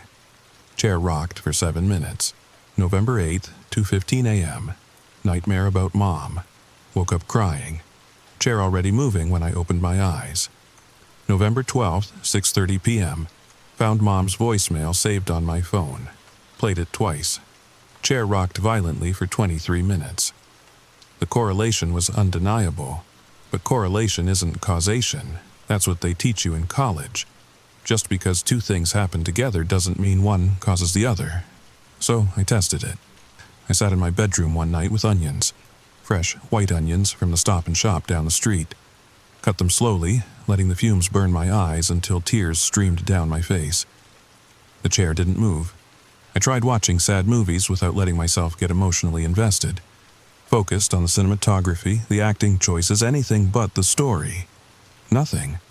But when I found Grandma Rose's photo album in the attic, when I saw pictures of her and me at the county fair, cotton candy sticky on my 6-year-old face, when I realized I'd never hear her call me Sweet Pea again. The chair rocked so hard it scraped grooves in the floor. My neighbor, Mr. Chen, stopped by one afternoon to return a casserole dish. Elderly, kind, always smelled like peppermint. "You settling in okay?" he asked, peering past me into the house. "Yeah, it's good." He paused, adjusting his wire-rimmed glasses. "Your grandmother. She mentioned you might have questions. About the house. About certain things." My pulse quickened. What kind of things? But he just shook his head, already backing down the porch steps. "She said you'd know when you're ready. Just be careful, Sarah. Some doors, once opened..." He didn't finish, didn't need to. That night I couldn't concentrate on anything. Kept glancing at the chair, waiting. For what, I didn't know. Around midnight, I decided to try something different. I pulled out my laptop and started researching the house's history. Property records, old newspapers, anything. What I found made my blood run cold. 1978, previous owner, Margaret Holloway, found dead in master bedroom. Cause: severe emotional distress leading to cardiac arrest. 1953, Theodore Blackwood, original owner, died by suicide. Found in master bedroom. 1924, Elizabeth Blackwood, Theodore's wife, died in childbirth. In the master bedroom, every death, every tragedy, all in this room. All in proximity to... I looked at the chair. It sat there, innocent in the lamplight. Then I found one more record. A bill of sale from 1923 for one hand-carved mahogany rocking chair, purchased by Theodore Blackwood as a gift for his pregnant wife. "To rock our baby to sleep," the notation read. A baby that never made it. A mother who never got to hold them. My hands shook as I closed the laptop. The chair seemed different now, heavier with history, pregnant with grief. That's when I heard it. Soft at first. So soft, I thought I imagined it. The sound of someone crying. But I wasn't sad. I was terrified. And still, the chair began to rock. I stopped sleeping in the bedroom. Dragged a futon into the living room, told myself it was temporary, just until I figured things out. But we both know how lies we tell ourselves work. They get comfortable, start feeling like truth. The chair didn't like being abandoned. I'd wake up at 3:33 a.m. Always 3:33, I started setting my phone to record it, to the sound of violent rocking, fast, angry, the kind of rhythm that spoke of desperation. But I wasn't sad, I was scared. Which meant someone else was. I called Father O'Brien from St. Mary's. I'm not religious, but desperate times and all that. He came by on a Tuesday, smelling like incense and old books. "I don't sense anything malevolent," he said after walking through the house, "but there is something. A presence. Waiting. Waiting for what?" He studied the chair for a long moment.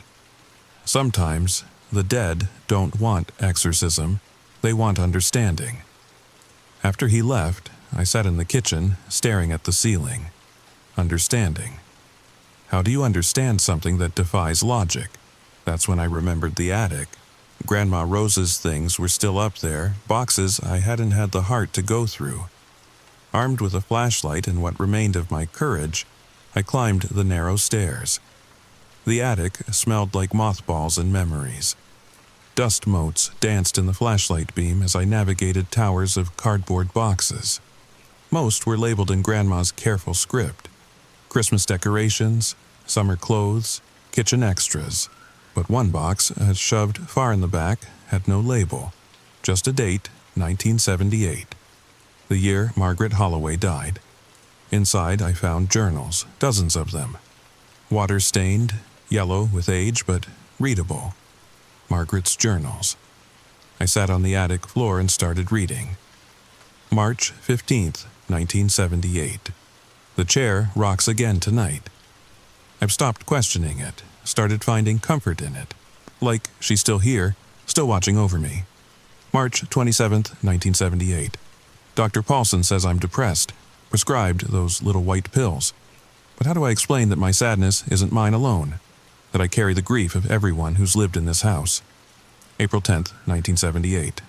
I understand now, the chair doesn't respond to sadness. It channels it.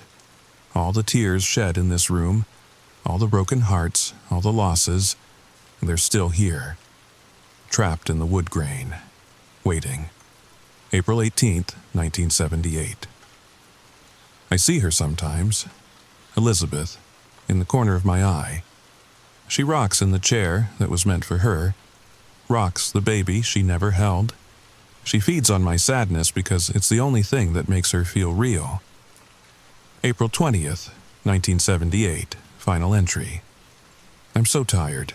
The chair never stops now, she never stops. I think she's lonely. I think she wants company. I think I understand what she's asking for. The journal ended there. 3 days later, Margaret was found dead. I sat in that dusty attic, pieces falling into place. The chair wasn't haunted. It was a conduit. A bridge between the living and the dead, powered by the one emotion that transcends both, grief. But understanding didn't make it less terrifying. I climbed down from the attic, legs shaking. The house felt different now. Watchful. The air itself seemed to press against me. In the bedroom, the chair sat still, waiting. "Elizabeth?" I whispered, nothing. "I know you're here. I know you're stuck." The temperature dropped. My breath came out in visible puffs. "I'm not Margaret," I said firmly. "I'm not going to. I won't let you." The chair slammed back so hard it hit the wall, then forward, then back. Violent, angry, and I felt it. Her sadness, her rage, her endless, bottomless grief. It crashed into me like a wave, foreign emotions flooding my system. The loss of her child, the betrayal of her body, the agony of watching others live the life stolen from her. I dropped to my knees, overwhelmed. Tears, not mine but hers, streamed down my face. The chair rocked faster, faster. "Please," I gasped. "I can't." Images flashed through my mind. Elizabeth in labor. The blood, the screaming, the terrible silence when it was over. Then Theodore, finding her. His wails echoing through the house. Then him, months later, in the same room. The rope, the chair kicked away. "Stop!" Everything went still. The chair, the air, my racing heart. In the silence, I heard her. A whisper so soft it might have been wind. "Stay." I packed that night. Threw clothes into suitcases without folding them. Called Megan. Told her I was coming to crash on her couch. Indefinitely. "What happened?" she asked. "You sound—" "I'll explain when I get there." But as I loaded my car, something felt wrong. Like leaving a task half-finished, like abandoning someone who needed help. I sat in the driver's seat, keys in the ignition, staring at the house. My grandmother had lived here for 40 years with that chair. And with Elizabeth, why hadn't she left? I went back inside, just for a moment, I told myself, just to grab my laptop charger. But I found myself in the bedroom again. The chair sat there, somehow looking dejected. "She stayed because of you." I spun around.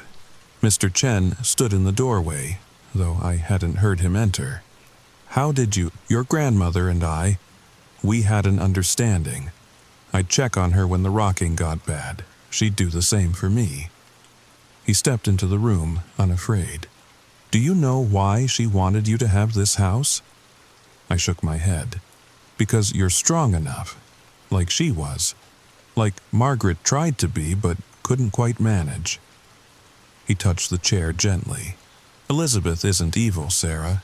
She's trapped. Trapped by her own grief, yes, but also by the grief of everyone who's lived here. It accumulates, like sediment, layer upon layer." "So, what am I supposed to do? Live with a ghost? Feed her my sadness until I end up like Margaret?" "No." His eyes were kind behind his glasses. "You help her let go." He left without explaining how. Of course he did. I spent the next 3 days researching. Not the house this time, but Elizabeth Blackwood herself. Who she was before she became a tragedy. She'd been a teacher. 23 years old. Loved poetry. Emily Dickinson was her favorite. Met Theodore at a church dance. Wanted to name the baby James if it was a boy, Rose if it was a girl. Rose. Like my grandmother. The pieces clicked. I ran back to the attic, tore through boxes until I found it, Grandma's birth certificate.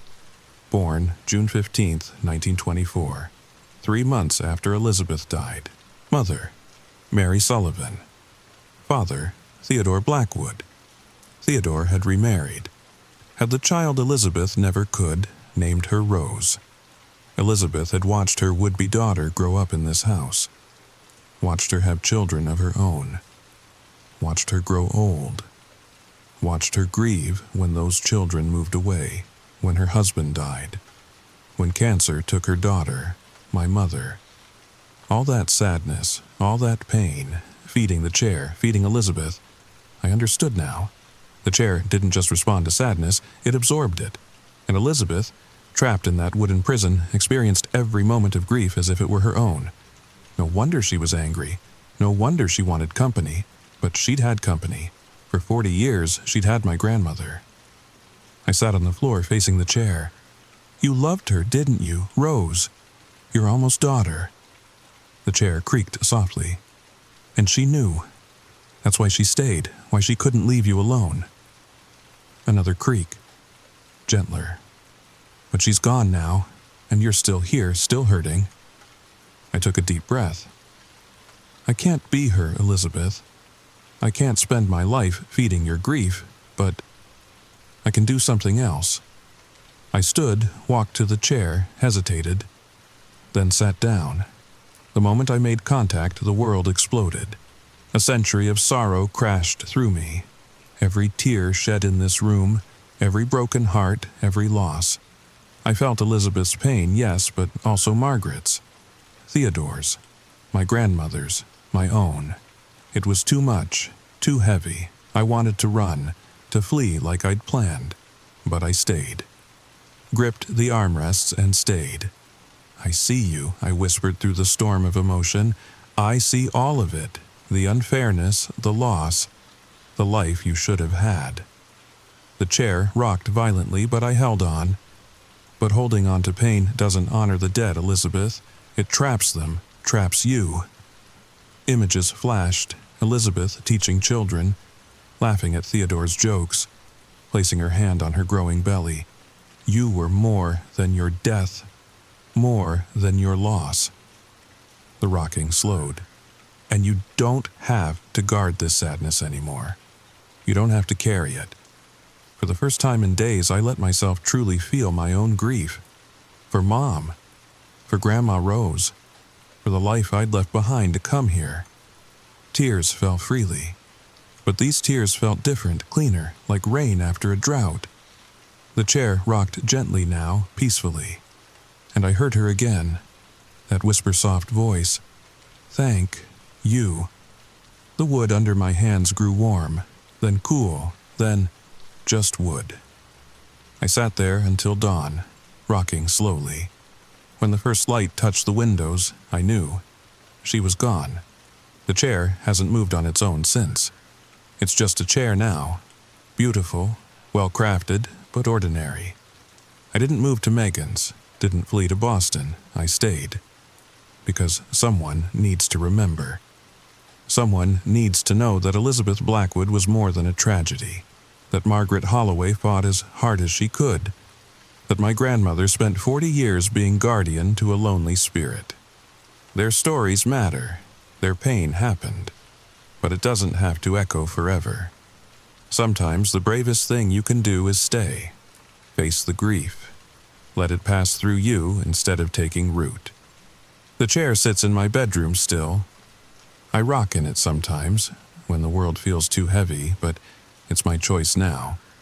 My motion. And late at night when the house settles and the moon is bright, I think I hear something. Not crying, not anymore. Laughter, soft and distant. The sound of someone finally free, but here's the thing. Here's what keeps me up some nights. What makes me check the chair, run my hands along its arms, hold my breath, and wait. Last week I found another journal, hidden under the floorboards when I dropped an earring. Not Margaret's, not Elizabeth's, someone else's. Someone who lived here in 1897. The last entry. It mentions a chair, a different chair, in the basement. A chair that rocks only when you're angry. I haven't gone down there yet, haven't found the courage, but sometimes, late at night, when the house is quiet and I'm almost asleep, I hear it. Creak, creak, creak. And I wonder, how many chairs are in this house? How many emotions do they guard? And what happens when they all rock at once? Sleep tight. And if you hear rocking tonight, maybe check what you're feeling. Maybe it's not your chair that's moving. Sweet dreams. Story number 4. The cockpit door was still locked from the inside when they found it empty. That's the part that keeps me up at night. Not the screaming. Not the way the plane lurched sideways at 35,000 feet. Not even the smell. That sweet metallic scent that filled the cabin like invisible smoke. It's the simple, impossible fact that Captain Marcus Hayes vanished from a locked cockpit, while 200 of us were trapped in a metal tube hurtling through the sky. My name is Sarah Chen, and I was on flight 447 from Denver to Seattle.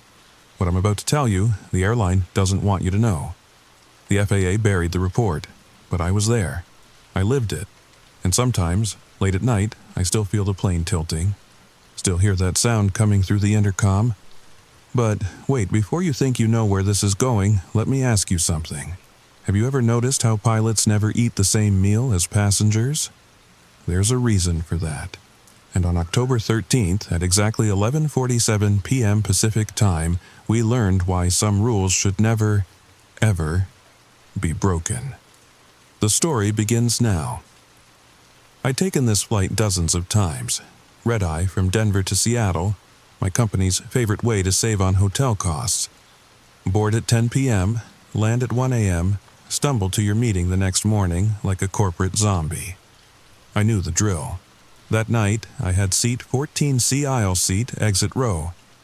I always pick exit rows, not because I'm heroic, but because I like the leg room. Funny how small comforts matter when you're about to... Sorry, I'm getting ahead of myself. The flight started normally. Too normally, maybe. That's another thing that haunts me, how ordinary everything felt. The flight attendants did their safety dance. People stuffed oversized bags into overhead bins. A baby cried somewhere in the back. Just another Thursday night in America's friendly skies. I noticed Captain Hayes during boarding. Hard not to. He stood at the cockpit door greeting passengers, all silver hair and confident smile. One of those pilots who looked like he was born to fly. Probably had toy planes as a kid, joined the Air Force, the whole deal. He had this way of making eye contact that made you feel safe, like nothing bad could happen on his watch. "Evening, ma'am," he said when I passed. "Should be a smooth flight tonight. Little turbulence over the Rockies, but nothing we can't handle." I smiled back. Made some forgettable joke about turbulence being free massage therapy.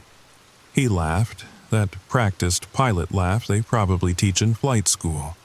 Professional, reassuring. The last normal thing he ever did. We pushed back right on time. 10:03 p.m. I remember because I texted my husband, "On time for once, see you at breakfast." He texted back a heart emoji, simple, sweet, the kind of message you don't save because you assume there'll be a million more. Takeoff was textbook smooth. Denver's lights faded below us, replaced by the darkness of the Colorado plains. I had my laptop out, pretending to work on a presentation while actually browsing Netflix downloads. The guy next to me, 14B, was already snoring. Mouth open, head tilted back. I envied people who could sleep on planes. The flight attendants started their service about 20 minutes in. Cart rattling down the aisle. "Would you like anything to drink?" Over and over. The ritual of pretend hospitality at 30,000 feet. That's when I saw something odd. Small, but odd. Captain Hayes came out of the cockpit. Not unusual, pilots need bathroom breaks too. But he stopped at the galley and talked to the lead flight attendant. Jennifer, her name tag said. They whispered for maybe 30 seconds. She kept shaking her head. He kept gesturing toward the cockpit. Then she handed him something. A meal tray, from our cart, from the passenger meals. I know what you're thinking. So what? Pilots eat too. But here's the thing, they don't eat our food, ever. Different caterers, different kitchens, different supply chains. It's a safety protocol going back decades. If passengers get food poisoning, the pilots can still fly. If pilots get sick, well, we were about to find out. Captain Hayes took the tray and headed back to the cockpit. Jennifer watched him go with this expression. I can't describe it exactly. Like watching someone walk into traffic. Concerned, but powerless to stop it. The next 40 minutes were unremarkable. I ate my sad excuse for chicken, watched half an episode of something forgettable. The snoring guy next to me shifted positions but kept the symphony going. Business as usual at cruising altitude. Then the first announcement came. "Ladies and gentlemen, this is your captain speaking." But it wasn't Captain Hayes. The voice was younger, nervous. "We're experiencing some minor technical difficulties. Nothing to be concerned about. We may need to make a slight course adjustment. Please remain seated with your seatbelts fastened. Minor technical difficulties. The phrase every frequent flyer learns to decode. It means something's wrong, but we don't want you to panic. Yet. I looked out the window, nothing but darkness and the faint glow of the wing lights. We were somewhere over the Rockies, surrounded by peaks we couldn't see. The plane felt steady enough, no turbulence, no engine problems I could detect. But something was wrong. I could feel it in the way the flight attendants moved. Quick steps, hushed conversations. Jennifer kept glancing toward the cockpit door. 15 minutes passed, 20. The cabin lights dimmed for the overnight portion of the flight. People settled in with blankets and neck pillows. The snoring guy achieved new depths of unconsciousness. That's when I heard it. The sound that started everything. A soft thump from the front of the plane, like someone dropping a heavy book. Nothing alarming. Could have been anything. Then another thump, louder. Then a sound I'll never forget. A low moan coming through the PA system. The microphone was open in the cockpit and we could hear breathing, labored, wet. The moan came again, longer this time. It didn't sound human, it sounded like... The PA clicked off. Every flight attendant stopped what they were doing. Jennifer practically ran to the cockpit door. She knocked, waited, knocked again. Captain Hayes? First Officer Reynolds? No response. She pulled out her key. They have special codes now, post 911, and started entering it. The keypad beeped with each number. Beep, beep, beep. The door didn't open. She tried again, same code, same beeps, same result. That's when people started noticing. You know how awareness spreads through a crowd? One person looks, then two, then everyone's craning their necks. The woman across the aisle grabbed her husband's arm. Someone a few rows back whispered, "What's happening?" Jennifer spoke into her handset. I couldn't hear the words, but I saw her face, the color draining away. The professional smile replaced by something else. Fear. Another flight attendant, male, early 20s, name tag said Derek, joined her at the cockpit door. They whispered urgently. Tried the code again. Nothing. Then Jennifer picked up the intercom phone. The one that connects directly to the cockpit. She spoke quietly, but in the nervous silence of the cabin, we could hear fragments. Captain Hayes, please respond. Door override, emergency protocol. She hung up. Turned to Derek. Shook her head. That's when the plane lurched. Not turbulence. I felt turbulence. This was different, deliberate. Like someone had grabbed the controls and yanked them sideways. My laptop slid off the tray table. The snoring guy jerked awake with a startled, "What the?" The plane leveled out, then lurched again. Left this time. Harder. The oxygen masks dropped. You know how they tell you not to panic if the masks deploy? That it doesn't mean the plane is crashing? They're lying. When those yellow cups drop from the ceiling, bouncing on their plastic tubes like dead jellyfish, panic is the only rational response. But here's the thing about panic at 35,000 feet. There's nowhere to run. People screamed. Of course they did. 200 voices rising in unified terror as the plane tilted hard to the right. The oxygen masks swayed like pendulums. Someone's coffee cup rolled down the aisle, leaving a dark trail. "Put on your masks," Jennifer's voice cut through the chaos. Professional training kicking in. Secure your own mask before helping others. I grabbed mine, pulled it down. The elastic tangled in my hair, but I got it over my face. That antiseptic smell of airplane oxygen.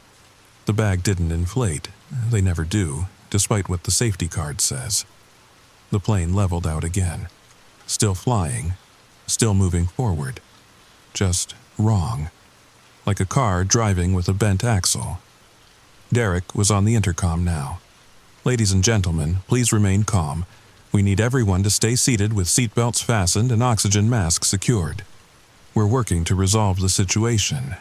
Resolve the situation." corporate speak for "we have no idea what's happening." Jennifer was still at the cockpit door. She'd given up on the keypad and was now on the emergency phone again. This time, she wasn't trying to be quiet. "Override code 77 Alpha, yes, I'm sure. Both pilots non-responsive. No, the door won't open.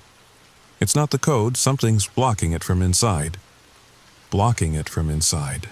Those 4 words sent ice through my veins. The man next to me, formerly snoring guy, grabbed my arm. "What's she saying? Are the pilots—" I didn't answer, couldn't answer, because the plane lurched again, and this time it didn't stop. We entered a slow spiraling descent, not a nosedive, more like a leaf falling from a tree. Lazy, inevitable. The screaming intensified. Someone was praying loudly in Spanish.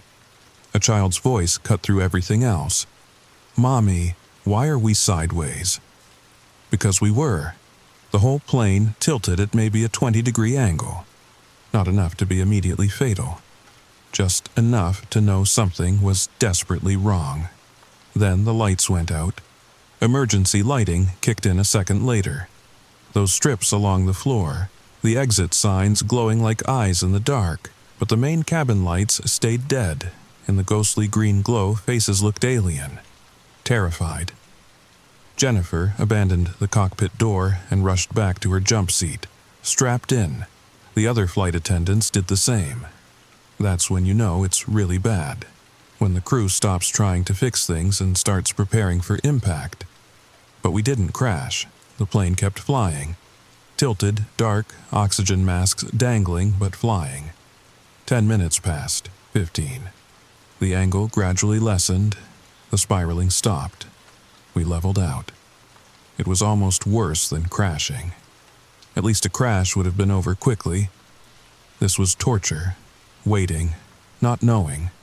Breathing recycled oxygen and listening to 200 people trying not to die. Then the PA system crackled to life. "This is First Officer Reynolds." The young voice from before, shaky, scared. "I've managed to stabilize our flight path. We're currently at 28,000 feet, approximately 100 miles southwest of Salt Lake City." A pause. Breathing. When he spoke again, his voice was different. Hollow. "Captain Hayes is incapacitated. I've had to engage the autopilot from my position. The cockpit door appears to be malfunctioning. I'm working on—" Another pause. Longer this time. We could hear something in the background. A rhythmic sound. Tap, tap, tap. "I need all passengers to remain seated. Flight crew, please prepare for possible emergency landing. I'm declaring an emergency and diverting to—" The tapping got louder. Tap, tap, tap. "What is that?" Reynolds whispered. He must have forgotten the mic was on. Captain, is that you?" Tap, tap, tap, then a voice. But not Captain Hayes. Not any human voice I'd ever heard. It came through the PA like water through gravel. Wet, choking. Wrong. "Let me in." The PA cut off. For maybe 10 seconds, nobody moved, nobody breathed. The only sound was the hum of engines and the hiss of oxygen. Then chaos. People unbuckled, started moving. Where? Nowhere. Just away. Away from the front of the plane. Away from whatever was behind that cockpit door. The flight attendants tried to maintain order, but how do you control a panicking crowd in a flying metal tube? I stayed in my seat, not from bravery, from paralysis. My mind couldn't process what I'd heard, that voice. The man next to me was hyperventilating into his mask. What was that? What the hell was that? I didn't answer, couldn't, because I was remembering something. That meal tray. Captain Hayes taking passenger food. The way Jennifer had looked at him. The plane lurched again, harder this time. We rolled left, then right. The lights flickered back on for a second. Long enough to see Jennifer's face. She wasn't looking at the passengers. She was looking at the cockpit door. It was opening, just a crack, maybe an inch. Dark inside, too dark. Even with the lights out, it shouldn't have been that dark. It was like looking into a black hole. Light just stopped at the threshold. Something moved in that darkness. Shifted. The door opened another inch. Jennifer unbuckled and stood. Moved toward the door, not walking, shuffling, like a sleepwalker. "Jennifer," Derek called out. "Jen, get back to your seat." She didn't respond. Kept moving. Reached out toward the door handle. The door slammed shut. Jennifer stumbled backward. Shook her head like she was waking up. Looked around confused. Then ran back to her seat. The PA crackled again. "Reynolds, I've secured the door. Secondary locks engaged. We're diverting to Salt Lake City, ETA 25 minutes. Please stay calm." Stay calm, right. We were trapped in a plane with a vanished captain, a terrified co-pilot locked out of his own cockpit, and something behind that door that shouldn't exist. But sure, stay calm. The next 20 minutes felt like hours. The plane flew steady, but wrong. Every little sound made people jump. The beverage cart rolling. A phone buzzing. Normal sounds made sinister by context. I kept staring at that cockpit door, waiting for it to open again, waiting for whatever was inside to come out. It didn't, but something else happened, something worse. The smell started sweet, metallic, like copper pennies mixed with rotting fruit. It seeped through the air vents. Faint at first, then stronger. People started gagging. The oxygen masks helped, but not enough. And the temperature dropped. Fast. I could see my breath through the mask. Frost formed on the windows. In October, in a climate-controlled cabin, the woman across the aisle started crying. Not regular crying, the kind that comes from somewhere deeper than fear. Despair. Like she knew something the rest of us were still denying. We weren't going to make it to Salt Lake City. 18 minutes to Salt Lake City. Reynolds kept updating us every few minutes, his voice getting tighter each time. 15 minutes, 12 minutes. We're beginning our descent. The frost on the windows grew thicker. My fingers were numb. The crying woman had stopped. Passed out or given up, I couldn't tell. The smell got worse. Sweet decay mixed with something chemical, like formaldehyde. Then the tapping started again. Not from the cockpit this time, from the ceiling. Tap, tap, tap, moving backward through the plane. Above the first-class cabin. Above my row, past me toward the rear. Everyone looked up, following the sound with their eyes. Tap, tap, tap, like footsteps. But that was impossible. There was nothing above us but insulation and wiring, and the tapping stopped directly over the rear galley. For a moment, silence. Then a sound I'll never unhear, metal groaning, bending. The ceiling panel above the galley bulged downward. Further, it burst, not dramatically. The panel just fell away. Dropped into the galley with a hollow clang. Left a hole. A dark hole that shouldn't have led anywhere but showed depths that couldn't exist. Jennifer screamed, an actual horror movie scream that cut through everything else. Because something was coming through that hole. A hand first, but wrong. Too long, too many joints. Fingers that bent in directions fingers shouldn't bend. Skin that looked wet but moved like smoke. Then an arm. Then, even now, I can't fully describe what emerged. My brain wouldn't process it correctly, like trying to see a fourth dimension. It had the shape of Captain Hayes, and his uniform, his silver hair, but it wasn't him. Couldn't be him. Captain Hayes didn't have that many teeth. Didn't have eyes that reflected light like a nocturnal animal. Didn't move like liquid pretending to be solid. It dropped into the galley. Stood up. Smiled with too many mouths. "Ladies and gentlemen," it said in Captain Hayes's voice layered over that wet gravel sound. "This is your captain speaking." People screamed, unbuckled, ran. Where could they go? Nowhere. But they ran anyway, climbing over seats, pushing, shoving. The emergency exits were armed. Opening them would kill us all. But maybe that was better than... The Hayes thing moved down the aisle. Not walking, flowing, Its uniform rippled like water. Its face kept shifting. Sometimes haze, sometimes nothing, sometimes something that made people look away. "Please remain seated," it gurgled. "We're experiencing some minor technical difficulties." Derek stood up. Brave, stupid Derek. Held up a fire extinguisher like a weapon. "Stay back. Whatever you are, just—" The haze thing reached out. That impossible arm stretched across 10 feet like taffy, touched Derek's shoulder. Derek stopped mid-sentence, his eyes rolled back.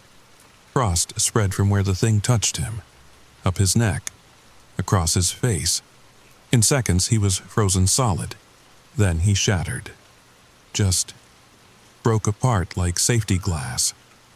Pieces of Derek scattered across the aisle. The screaming reached a new pitch, pure animal terror.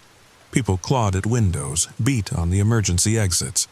Someone actually managed to partially open one. The alarm shrieked, wind howled, papers flew.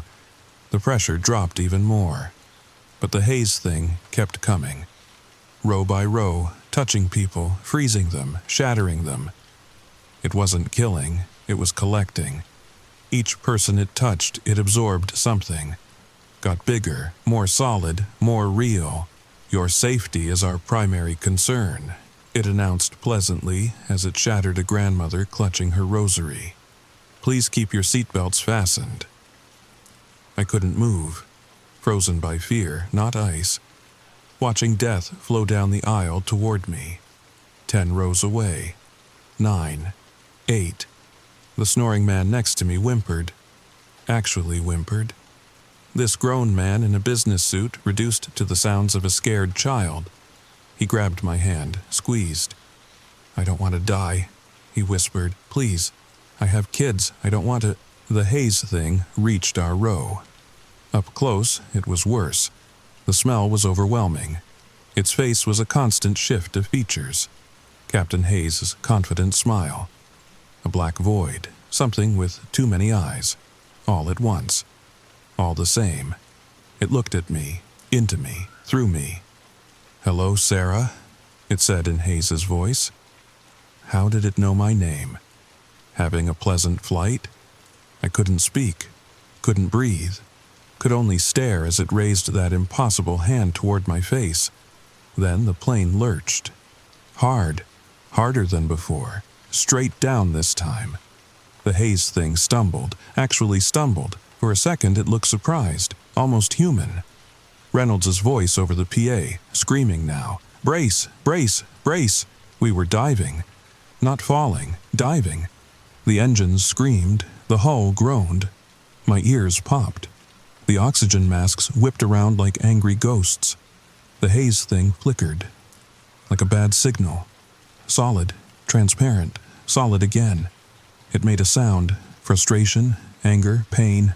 Then it flowed backward, fast, too fast, toward that hole in the ceiling. "This isn't over," it said, in a voice like breaking glass.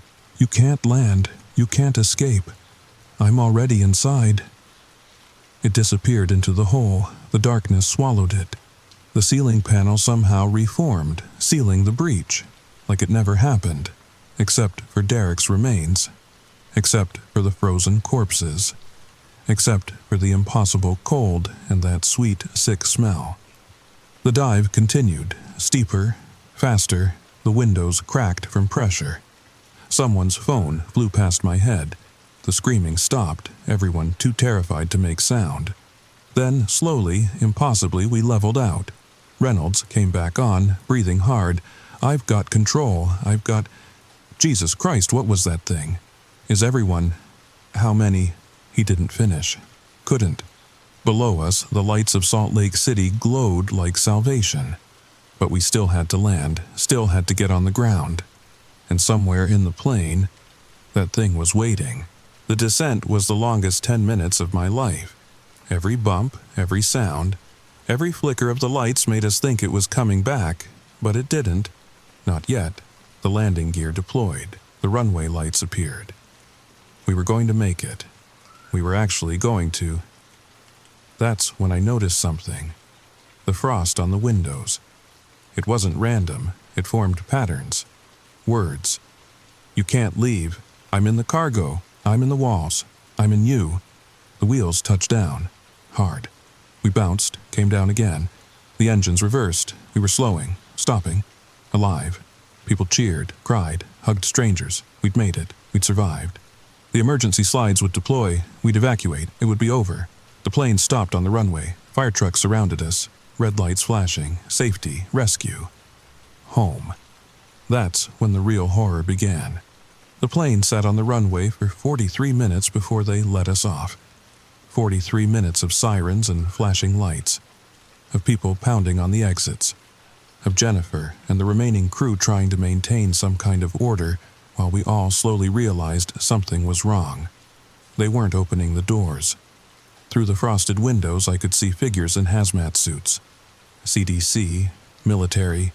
They set up a perimeter around the plane. Spotlights turned night into day. Someone with a megaphone kept repeating, "Remain calm, remain seated. Do not attempt to exit the aircraft." The smell was fading, but not gone. That sweet rot. It clung to our clothes, our hair, our skin. The temperature had risen back to normal, but I still felt cold. We all did. A cold that came from inside. The snoring man, I never did get his name, still held my hand. His palm was ice against mine. "Why aren't they letting us off?" he kept asking. "We're on the ground. We're safe. Why aren't they—" The intercom crackled. Not Reynolds this time. A new voice, official, military. "This is Colonel Martinez, United States Air Force. We need all passengers and crew to remain seated. We're going to ask you some questions. Please answer honestly. Your cooperation is essential." Questions? We had questions. Where was Captain Hayes? What was that thing? Why were there 23 frozen corpses in the aisle? But we stayed quiet. Waited. Has anyone experienced unusual symptoms since the incident? Hallucinations? Voices? Unexplained cold sensations? The woman across the aisle raised her hand slowly. Then others. 12, 24, more. I kept my hand down, but I was lying. We all were. Because the symptoms weren't unusual. They were terrifying. I could still hear it, that wet gravel voice. Faint, like a radio station just out of range. "You can't leave. I'm already inside." "We're sending in a medical team," Martinez continued. "Please remain calm. Do not touch the deceased. Do not approach the cockpit. Do not—" The lights went out again. Emergency lighting kicked in, but it was different this time. Dimmer, redder, like looking through blood. Someone laughed, high, hysterical. I turned to look and wished I hadn't. A man 3 rows back. Business class. His mouth was open too wide, way too wide, and inside, frost. His mouth was full of frost. It spilled out when he laughed. Little crystals catching the red light like frozen rubies. "It's in me," he giggled. "It's in all of us. We're carrying it home, spreading it. Isn't that funny? Isn't that?" He shattered, just like Derek. 1 second laughing, the next falling apart. But this time, the pieces didn't just fall.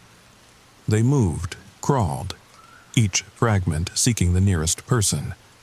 I watched one slide across the floor, up the snoring man's leg, disappeared into his shoe. He screamed, clutched his foot.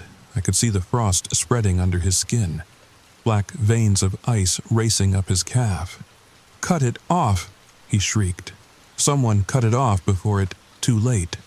The frost reached his knee, his thigh, his waist. He turned to me, eyes wide with terror. "Tell my kids I—" Shatter. More pieces, more spreading. People jumped on seats, tried to avoid the crawling fragments. But they were everywhere, and worse. The intact corpses were starting to move, not alive, just twitching, reforming, standing up with joints that bent wrong. Jennifer backed against the galley. Professional smile finally gone. "Everyone remain calm," she screamed, not calm at all. "The medical team is—" The cockpit door opened, all the way this time, and what came out, it was Reynolds. But like Hayes, he was wrong. His pilot uniform hung loose on a frame that had too many angles. His face kept the same scared expression, but his eyes were black ice. When he spoke, frost fell from his lips.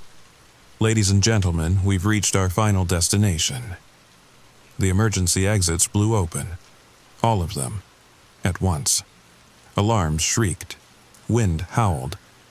But instead of fresh Utah air, what rushed in was nothing, not darkness, not cold, nothing. A void that hurt to perceive. The hazmat figures outside were gone. The airport was gone. The world was gone. Just our plane sitting in an endless black that wasn't black, because black is something, and this was the absence of everything. "Welcome," said the Reynolds thing, "to nowhere. Population U." People didn't scream this time. We were beyond screaming, beyond fear. This was something else. Existential terror, the realization that we hadn't landed at all, had never been flying, had been somewhere else the moment Captain Hayes took that meal tray. The Hayes thing emerged from the cockpit behind Reynolds. Fuller now, more solid, more real than any of us. It smiled with perfect pilot teeth. "I apologize for the deception," it said conversationally. "But we needed time to prepare you, time to marinate." Marinate. That word broke something in me, made me laugh. High and hysterical like the shattered man, because that's what we were. Meat. Marinating in fear and frost and impossibility. "You see," Hayes continued, "your reality is so limiting. All those physics, all those rules. We've been trying to break through for so long, tapping at the walls between worlds. And then, a crack. A hungry pilot, a broken protocol. A meal that was more than a meal. The frozen corpses were all standing now. Passengers and crew mixed together, moving in unison, speaking in unison. We're the door, they chorused. Each of us a doorway. When we return, if we return, we bring the nothing with us. Spread it, share it, until your world is our world is no world at all." The plane shuddered. Not turbulence, more like breathing. Like we were inside something living. The walls pulsed, the floor rippled. But first, Hayes' thing said, we feed. The frozen corpses moved toward us, slow, inevitable, their shattered faces reflecting our terror, their frozen hands reaching. I closed my eyes, waited for the cold, for the shattering, for the end. Instead, I heard a voice, distant, mechanical. Pull up, terrain, terrain." My eyes snapped open. The void was gone. The corpses were corpses again. Through the windows, real windows, I saw mountains. Close. Too close. We were diving again. But this time, impact, metal screaming, glass exploding. The world turning over and over and... darkness. Real darkness this time, with stars. I was lying in snow, real cold. Around me, pieces of flight. 447 scattered across a mountainside, small fires burning. Other survivors moving, moaning, alive. In the distance, helicopters, searchlights, rescue. But I remembered. Both versions. The landing in Salt Lake City, the crash in the mountains, both real, both true, both happening at the same time until I looked at my hands. Normal, human. But sometimes, just for a second, I could see through them. See frost forming under the skin. See the nothing waiting to break through. They found us 3 hours later. 67 survivors out of 200. They said we were lucky. Said it was a miracle anyone survived a crash like that. Said Captain Hayes died a hero, fighting to save us until the end. They found his body in the cockpit, frozen solid. Been dead for hours, they said, long before the crash. Impossible for him to have been flying. Must have been Reynolds. Brave First Officer Reynolds who died saving us all. They found his body too, in his seat, also frozen, also dead for hours. So, who flew the plane? Who fought the mountains? Who saved 67 lives? The official report blamed food poisoning, severe reaction, hallucinations, autopilot malfunction. Case closed. Nothing to see here. Move along. But I know the truth, we all do, the 67. We don't talk about it, can't talk about it. Because when we try, frost forms on our lips. The words shatter before they're spoken. Sometimes I see the others, in airports, on planes. We recognize each other by the cold, by the way we flinch when pilots greet us, by the way we never, ever eat airline food. And late at night, when I'm almost asleep, I hear it, tapping at my window, that wet gravel voice. You can't leave, I'm already inside. Because here's the thing, the real horror. The truth they don't want you to know. We didn't survive the crash, we didn't die in it either. We're still on flight 447, still flying through the nothing, still carrying something back. The landing, the crash, this life, it's all happening at once. All versions true, all versions false. And one day, when the conditions are right, when someone breaks protocol, when the walls grow thin, we'll finish our flight, all of us, together. So, next time you fly, remember this.